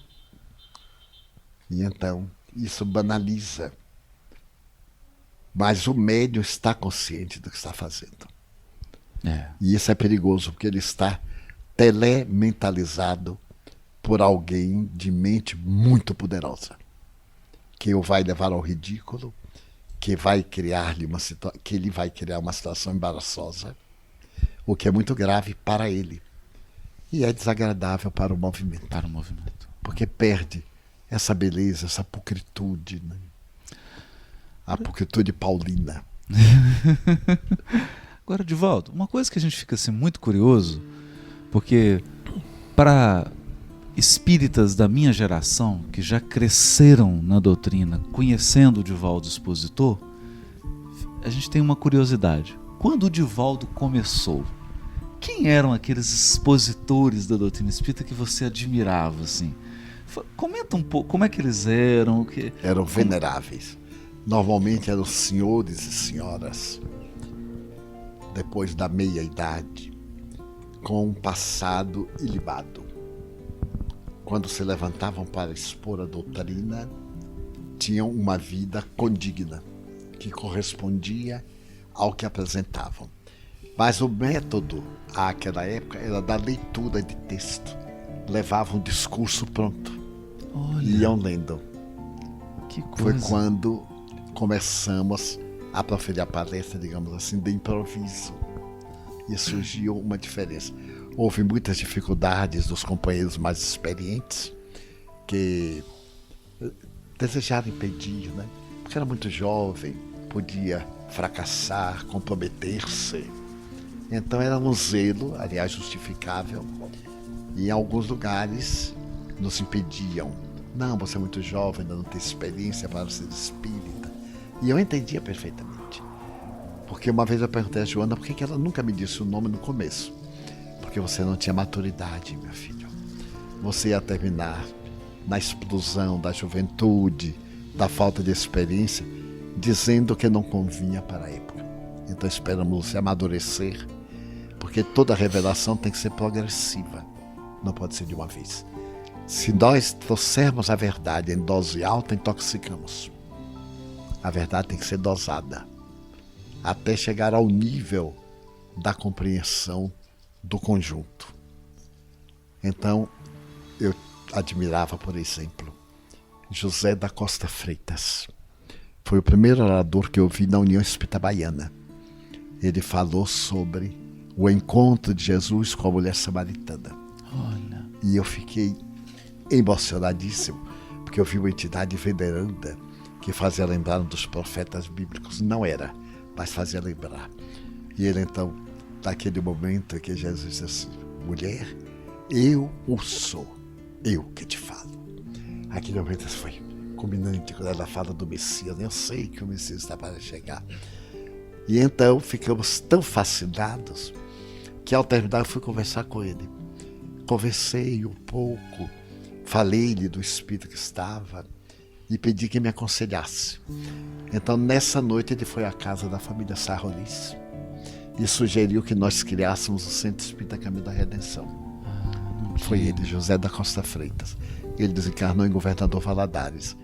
Nos criou lá o centro, que ainda existe, com um grande trabalhador da Seara. Então ele disse: olha, ponha no grupo o nome Caminho da Redenção, que será o caminho da redenção de vocês. Nossa. E então pegou o Estatuto da Federação Espírita Baiana, simplificou, e no dia 7 de setembro, foi no dia 5, ele foi proferir uma palestra lá na nossa salinha e criamos o centro, se tornou nosso benfeitor. Mas era um orador extraordinário. Ele viajava, ele era funcionário do periódico da revista A Noite, era uma revista famosa do Rio de Janeiro, e ele viajava para colher assinaturas. Em Vitória da Conquista, que era uma cidade muito protestante naquela época, ele estava na farmácia vendendo assinaturas e veio um pastor e o desafiou. Olha. Ele era baixinho, mas era um verbo muito bonito. Ele disse ao rapaz: durante o dia eu trabalho para a noite. Agora, durante a noite, eu trabalho para o grande dia. Vamos à praça pública de noite. Meu Deus, pra praça pública. No coreto da cidade. Então, aquele jogo bíblico, né? Porque as discussões eram bíblicas. E ele ganhou de 10-0 para o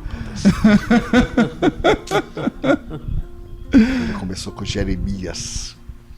Era um orador brilhantíssimo. Eu achava-o fantástico. E muitos outros oradores, pessoas venerandas. A igreja está no além. Aí surgiu uma nova mentalidade, né? A palestra sem ser lida. Olha, então você inaugurou um novo paradigma para a época que era... Porque como eu via a coisa, às vezes eu perguntava: qual é o tema que é? Tal tema. Tinha que ser no Evangelho, né? Porque a dona Amélia Rodrigues chegava, ela fazia assim. Aí eu via a paisagem. Nossa. E uma fita de teletipo. Então meu problema era vocabular, porque era tão bonito que ela apresentava que eu não tinha como descrever. Faltavam palavras. Então vinha essa fita escrita. Aí eu conseguia falar alguma coisa. É um filme com legenda? Que é isso, né? Isso é covardia, né? Foi assim um largo período. E então o professor Pastorino nos sugeriu reunir as mensagens de Joana aqui e lançaram o primeiro livro. Mas eu estava em São Paulo e fui apresentado por Vinícius Pedro de Camargo, que era um orador brilhante, ex-protestante. Mas ele levava também escrita e lia o sermão ou o discurso. E a federação tinha uma reunião às 10 da manhã, onde falava Vinícius. Então era a reunião dos intelectuais. E ele me convidou. Quero apresentá-lo a São Paulo, no meu horário, às 10 horas. E eu aí pedi a Viana de Carvalho: meu irmão, vamos fazer um tema bonito. Eu queria um tema, pronunciar palavras assim, que eu não pronunciava. Deu um jeito. O Viana, ele é um pouquinho mais baixo do que eu, um pouquinho. Ele me disse: olha, Divaldo, você vai ter que ler com muito cuidado. Qual é o tema que você gostaria? Eu não sei, mas esse é um tema científico, eu acho tão bonito. A pessoa falar sobre ciência, é só evangelho. Algumas pessoas me ironizavam: são palestras de água com açúcar para a mulher nervosa chorar. Então muitos epítetos, muita coisa. Mas eu gostava, né? Então decidi: nós vamos falar. Vamos falar sobre o evolucionismo de Charles Darwin. Eu digo: opa, eu não sabia nada. Nem sabia direito que era Darwin. Mas foi o máximo. Eu cheguei à tribuna, me preparei, saudei. Vinícius tinha os cabelos muito altos, era um homem assim, muito bonito, idoso, sereno, daqueles que se conquistou a si mesmo.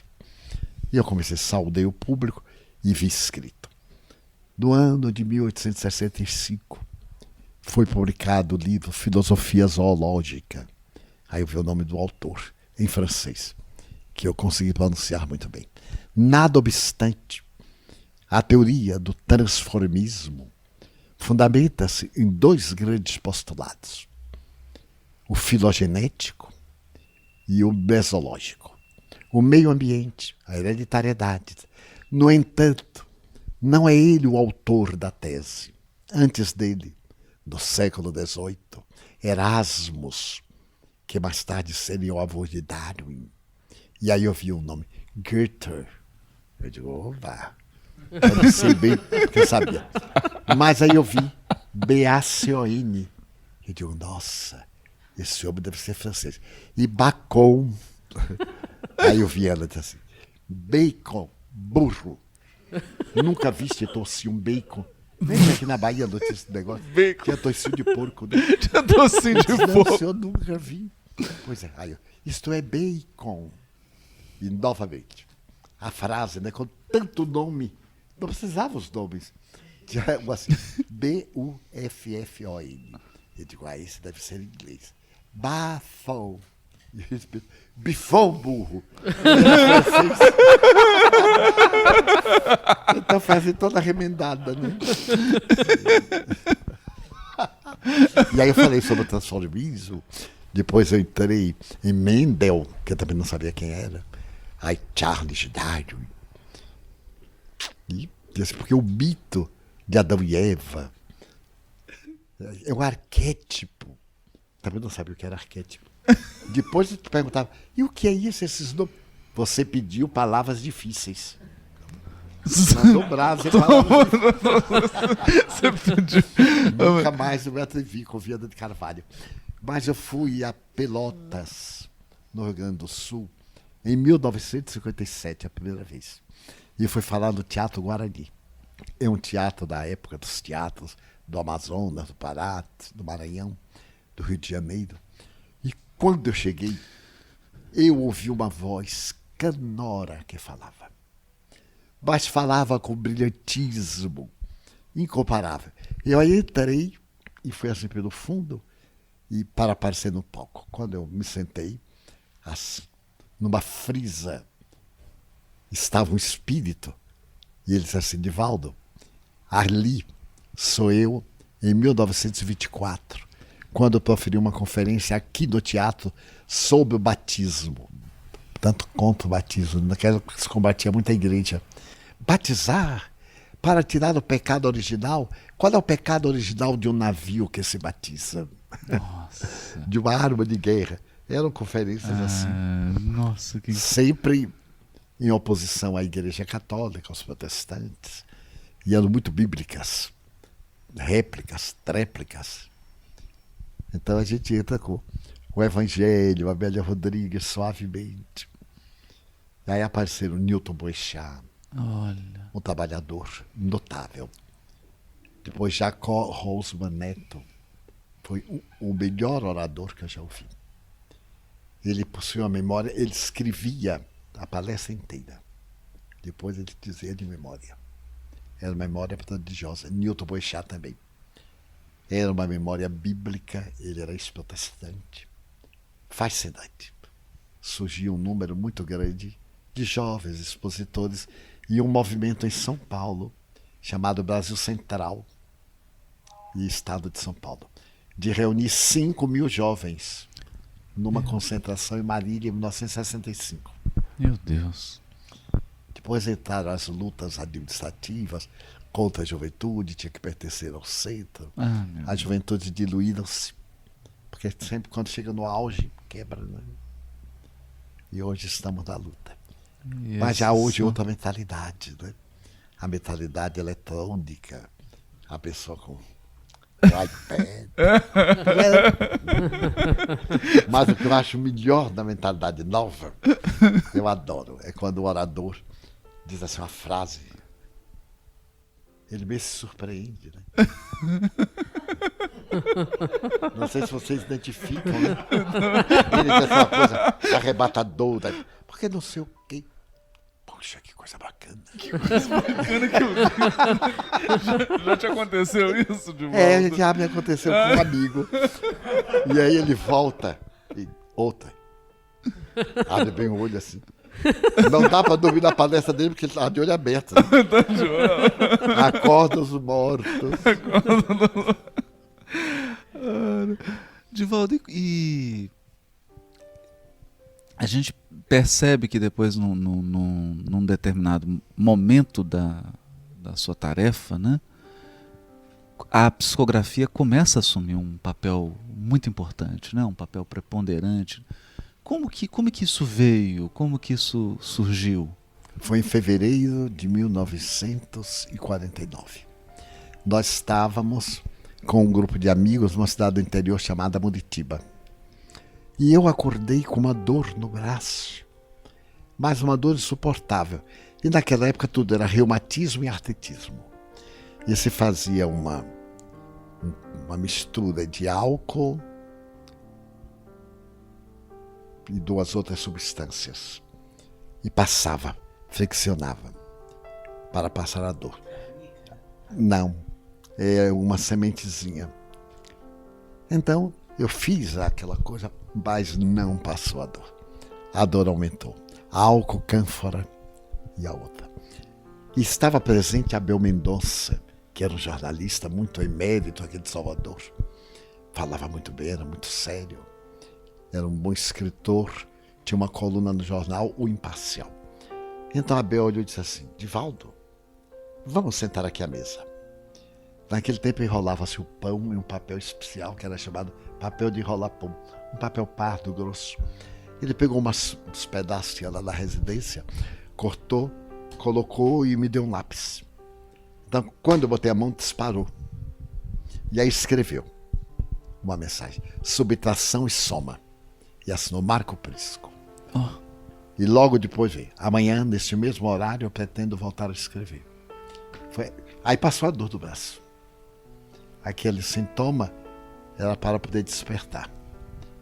Então Marco Prisco, que é um pseudônimo, começou a escrever, e o espírito amigo veio, estabeleceu o horário, e até 1955 eu fui juntando no baú. Então certo dia o espírito amigo disse: queime tudo, porque isso é exercício. Eu, mas queimar tudo isso? Tudo. Ah, meu irmão, eu vou te dar uma mensagem. Queimar tudo, porque não é seu, é nosso. Olha. Você apenas escreveu o que nós ditamos. Queimar, porque isso é exercício.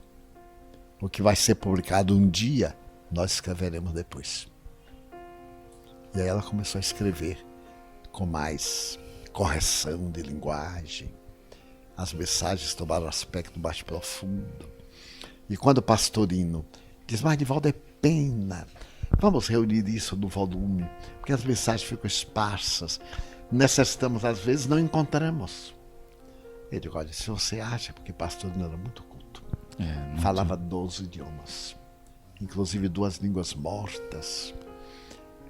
E eu digo: você acha, Pastorino? Acho não, você tem o dever de divulgar. Então criamos o Mestre de Amor.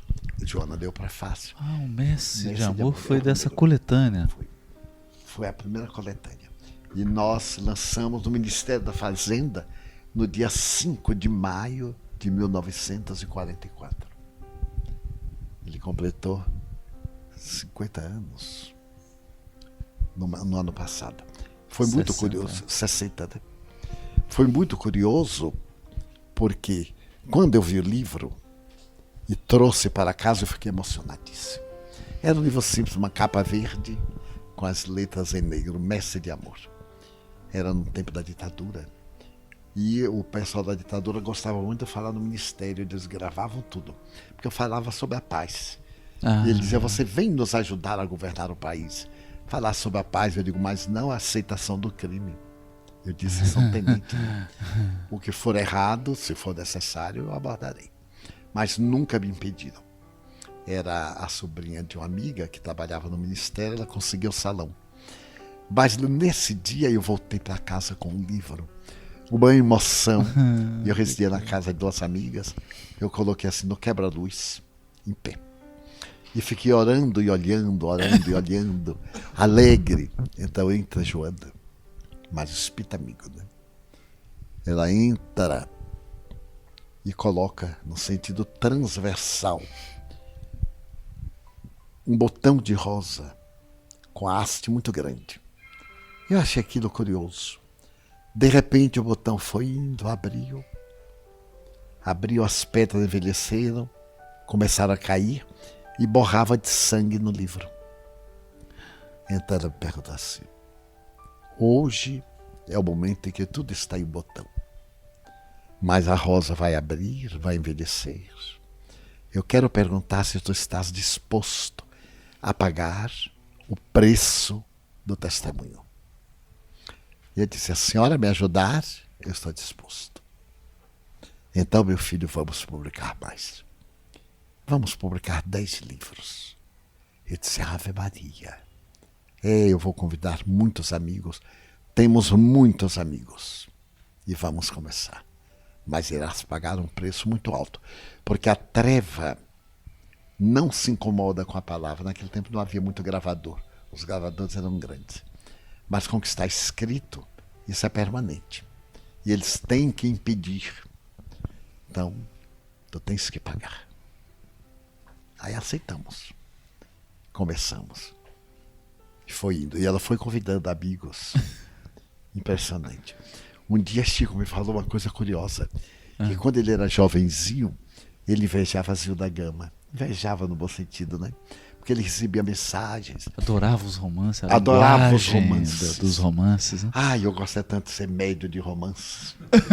Quando em 31 Emmanuel anuncia o Há 2000 anos, ele disse que ficou numa expectativa, mas ele adorava. Eu também recebia aquelas mensagenzinhas modestas. Ai, meu Deus, se um dia eu recebesse um romance. E num dia eu voltava de Juiz de Fora. E era uma Kombi. E Juiz de Fora tinha muitas curvas. Tinha 300 curvas. Era uma coisa bárbara. E fazia muito calor. Eu abri o quebra-vento da Kombi e peguei uma gripe terrível. Cheguei ao Rio gripadérrimo. Tive febre. E à noite se fazia o culto evangélico na casa de Celeste. À noite eu estava tão imprestável que eu digo, Celeste, não vou ter condição de ficar sentado à mesa. Eu vou ficar aqui no quarto, deixo a porta aberta. E então eu ouço. E deitei-me. Ela e a irmã Lena começaram o evangelho. Quando eu estava assim, quase em delírio, eu vi entrar um senhor de roupa negra, de seda, mas severa. Eu disse, Vitor Hugo, eu conhecia de fotografia. Ele chegou de mim e disse assim, levanta-te, vamos escrever. Mas ele falou em francês. O meu cérebro decodificou. Eu digo, ai meu Deus, é delírio. Estou delirando da febre. Levanta-te, vamos escrever. Eu tenho 10 romances e quero escrever por ti. Eu digo, enlouqueci total. Não é possível. Levanta-te. Eu disse, mas eu não posso, eu estou muito febril. Eu estou aproveitando da tua enfermidade para quebrar o teu temperamento e eu poder impor o meu temperamento sobre ti. Nossa. Então levanta-te. Aí eu levantei assim, cambaleante. Celeste, teu espírito dizer que quer escrever. Ela adorava, correu logo, pegou papel de enrolar pão, costurou, sentamos. Ele começou a escrever o livro Párias em Redenção. Ah, que coisa. O primeiro capítulo, o Duque de Beach, de M, etc. E eu aí via, era como se eu estivesse no teatro, debruçado, vendo as cenas. Ai, mas eu achei lindo aquilo. A roupa da época, né, 1700 e pouco, 1740. Mas eu fiquei deslumbrado. Quando eu terminei, ele havia escrito 3 capítulos. Mas num dos capítulos, Girolamo, mancomunado com uma das aias, mata as 3 crianças que são herdeiras da fortuna do Duque de Beach. E eu fiquei com uma raiva do cara. Que assassino horrível. Esse cara tem que morrer. A pernambucana com a peixeira, porque não é assim que faz. Muito bem. No dia seguinte, Vitor Hugo voltou. E eu fui para a sala com Celeste e Lena e planejando a morte daquele monstro. Aí Vitor Hugo me apareceu e disse, o senhor está matando a minha personagem com seu temperamento nordestino. Faça o favor de não interferir no meu trabalho. E aí escreveu, eu não entendi nada. Daí por diante eu não entendia nada, porque ele escreveu capítulo 1, 8, 2, 30, 40. Ele nada. Mudou as ordens dos capítulos, tirou da sequência. Tudo. Aí eu fiquei perturbado.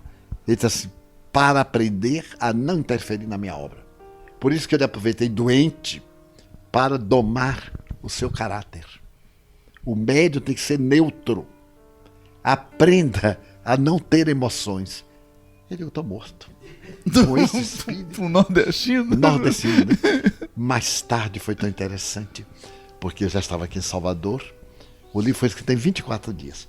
Ele mandou colocar no chão. Ele pegou assim, disse, coloque aqui. Número 1, número tal. Até 3 eu já tinha. Aí eu botei, fui colecionando e fui ler.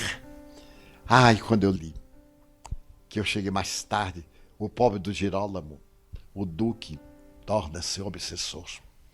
E há uma cena em que o Duque quer se vingar do Girolamo e leva-o ao sótão onde tem uma corda. E diz, olha a corda. Ele vê a corda. Jogue-a. Eu digo, não faça isto. Aí eu já fiquei a favor do Girolamo. Já ficou a favor. E o senhor lendo aí, Vitor Hugo, disse, vê? O senhor quis matar a minha personagem com os métodos do Nordeste. A personagem morreu em 1477. O senhor queria matar com métodos atuais? Olha Mas é só. lindo, porque há um momento assim muito bonito em Siena, a festa da Assunção, a corrida do Pálio. É de uma mais tarde eu vi no cinema. E ele pediu para eu ir a Siena para conhecer os lugares. Ele fala que em Siena havia um pórtico escrito em latim. Antes que Siena te abra as portas, já te abriu o coração. Mas houve coisas interessantíssimas com Vitor Hugo. Porque no outro livro, ele coloca uns dados, e o Dr. Armando era presidente da FEB. A FEB merece parabéns pela honorabilidade com que sempre publicava os livros. A FEB tinha muito pudor e deve continuar tendo. Nunca eles mudavam uma palavra sem consultar o médico. Consultavam a Chico e a mim consulta até hoje. Se tem que mudar uma palavra ou acham que algo não corresponde, eles me escrevem, eu pergunto ao autor se concorda. E então o doutor Armando era o presidente. E Luciano dos Anjos era sua eminência parda. Era muito amigo dele, secretariava, uma mente privilegiada. E então, Vitor Hugo diz que La Piazza de Concilia, a Praça da Concha, tinha tantas hastes, porque é uma praça enorme, e representando uma concha do mar. E tinha tantas hastes. Somente que, no livro, dizia, eu não lembro exatamente, que tinha 7 hastes. Mas, em realidade, só tem 5. Ele foi adjunto cultural, vice-cônsul em Siena. E lembrava, mandou pedir documentos, fotografia da praça. Aí eu apresentei a Vitor Hugo. Eu digo, olha, deve ter havido algum erro de filtragem. Às vezes há uma interferência de filtragem do inconsciente. Vitor Hugo disse, mantenha como eu escrevi. Eu digo, olha, é melhor só escrever. Ele escreveu, La Piazza della Contiglia tem 7 hastes. Eu mandei. Doutor Armando manda outra fotografia de outro ângulo. Aí eu contei, 5 hastes. Vitor Hugo se irritou. Interessante, né? Ainda tem um pouquinho de paixão. Ele diz que a época do livro, do século XVIII, a praça era muito grande. Mas que depois, na Segunda Guerra Mundial, houve um bombardeio.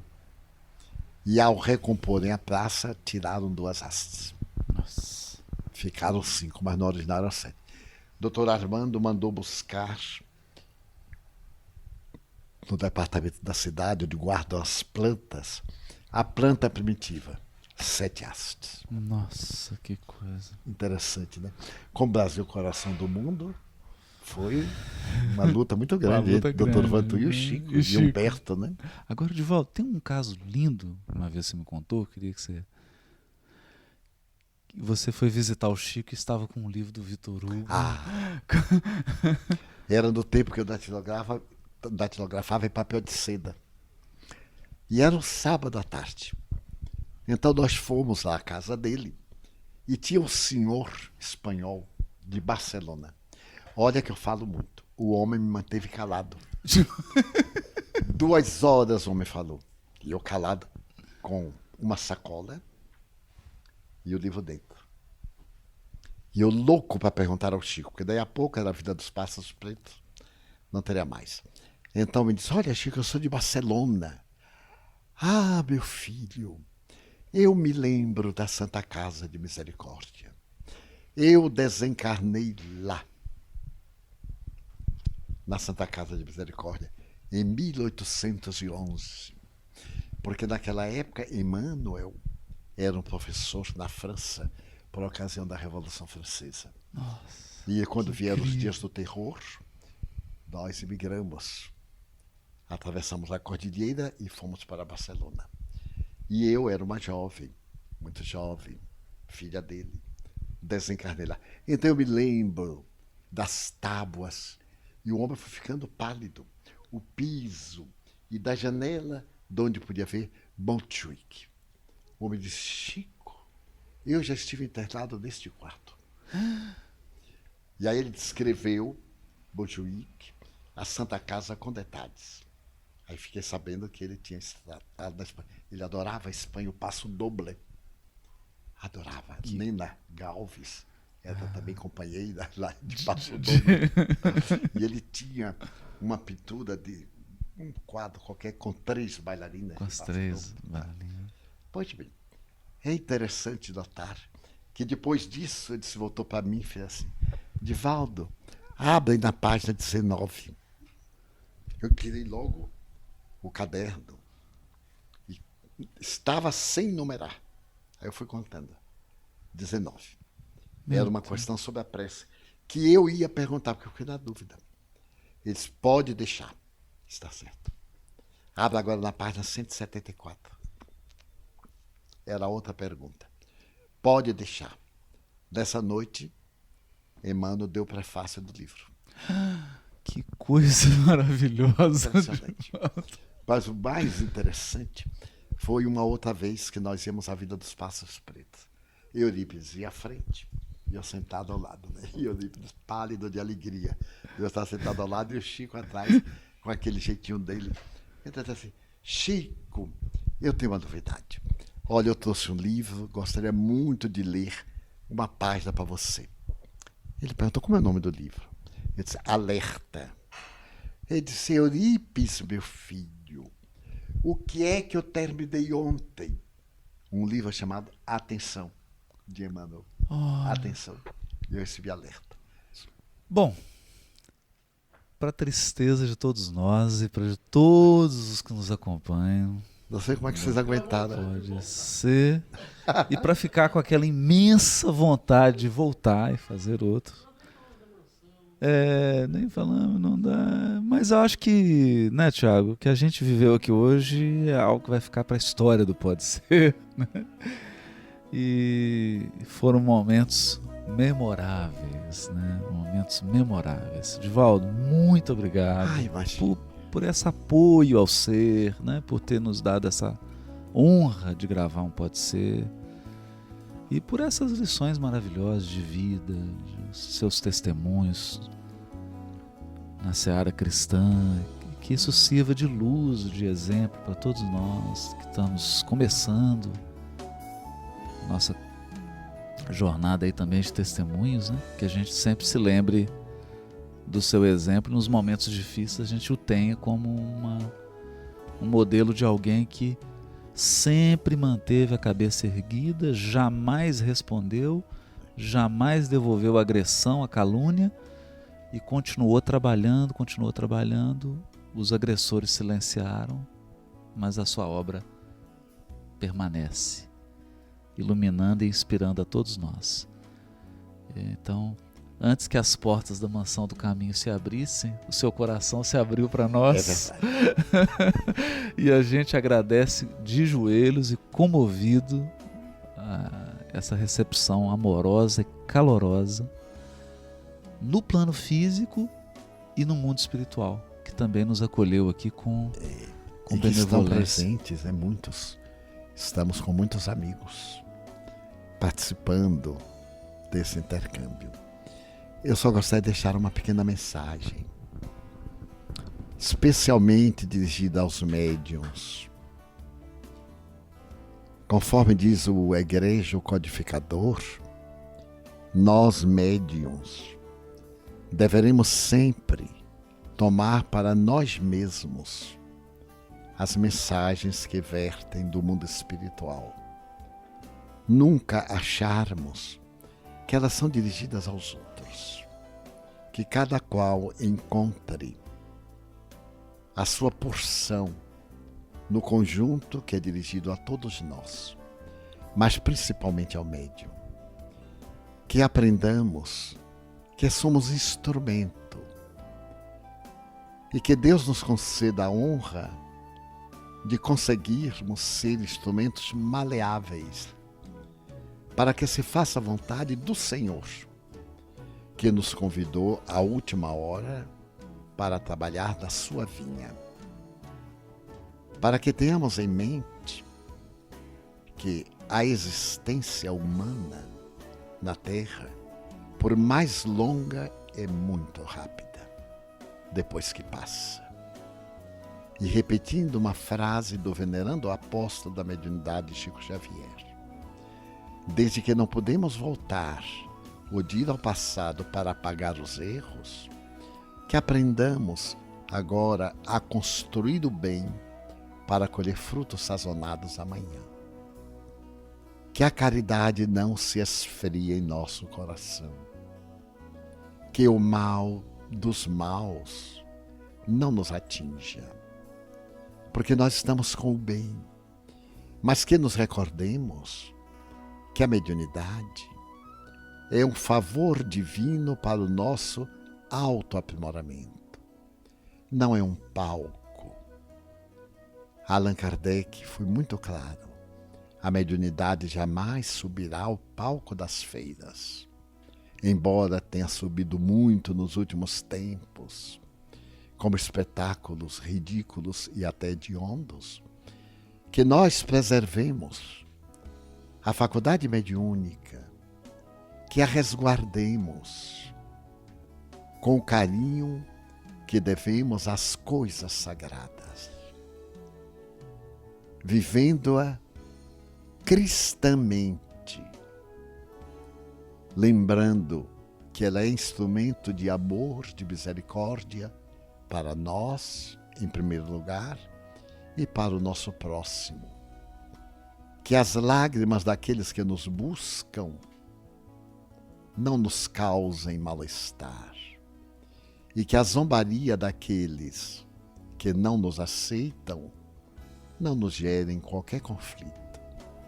Que sirvamos, porque fomos convocados para o serviço e não para a colheita de resultados. Façamos o nosso trabalho, deixando que o Senhor mais tarde faça a colheita e aprove ou não o labor que exercemos. Por fim, recordemos Paulo. Todos nós, espíritas, que demos conta da nossa administração, dos bens que o Senhor colocou em nossas mãos para os administrarmos em favor da nossa autoiluminação.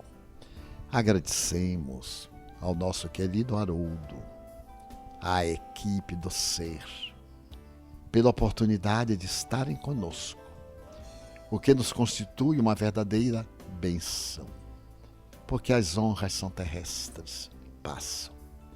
Aguardávamos desde há muito, mas tínhamos receio de os convidar, e na agenda sobrecarregada de vocês não haver lugar. Então mantivemos a expectativa, orando ao Senhor pelos seus obreiros e esperando que um dia pudessem passar por nós para nos ajudar na atividade a que nos afeiçoamos desde há muito, trazendo-nos o calor da sua juventude, da sua amizade e a beleza do seu trabalho na construção do mundo melhor. Aos corações amigos que tiverem paciência de nos ouvir, que nos relevem algumas informações, que nos desculpem a maneira como nós expusemos de coração aberto algumas ideias e ocorrências, mas que retirem o que for de melhor em seu próprio benefício, porque para isso aceitamos o convite de expor algumas experiências que possam ser úteis à nossa querida comunidade. Em nome de todos da Mansão do Caminho, muito obrigado. Nossa, obrigado, Edivaldo. Não saiba à tua direita o que faz à esquerda. Quem recolhe com Jesus não desperdiça, não tem perda. Glorificarão ao Pai que está nos céus, vendo tuas boas obras. Dos teus pães multiplicados, migalhas que caem das mesas nos fartam de luzes sobras. Ninguém tem maior amor que aquele que dá a vida pelos seus irmãos. Pássaro de canto divino, músicas lhe saem das mãos.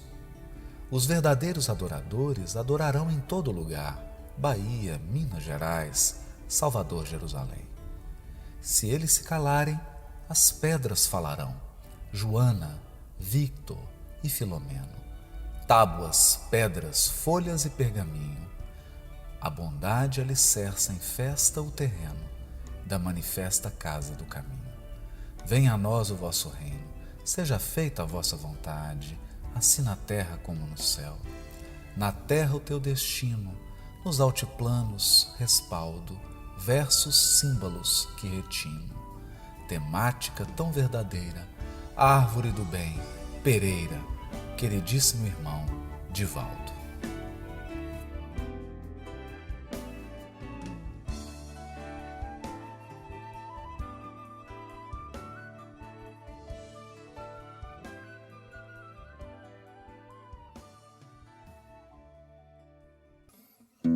A boa nova, enfim, sinto nascer Jesus em nossos corações.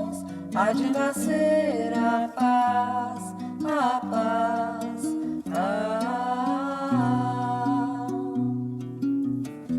a boa nova, enfim, sinto nascer Jesus em nossos corações. Há de nascer a paz, a paz.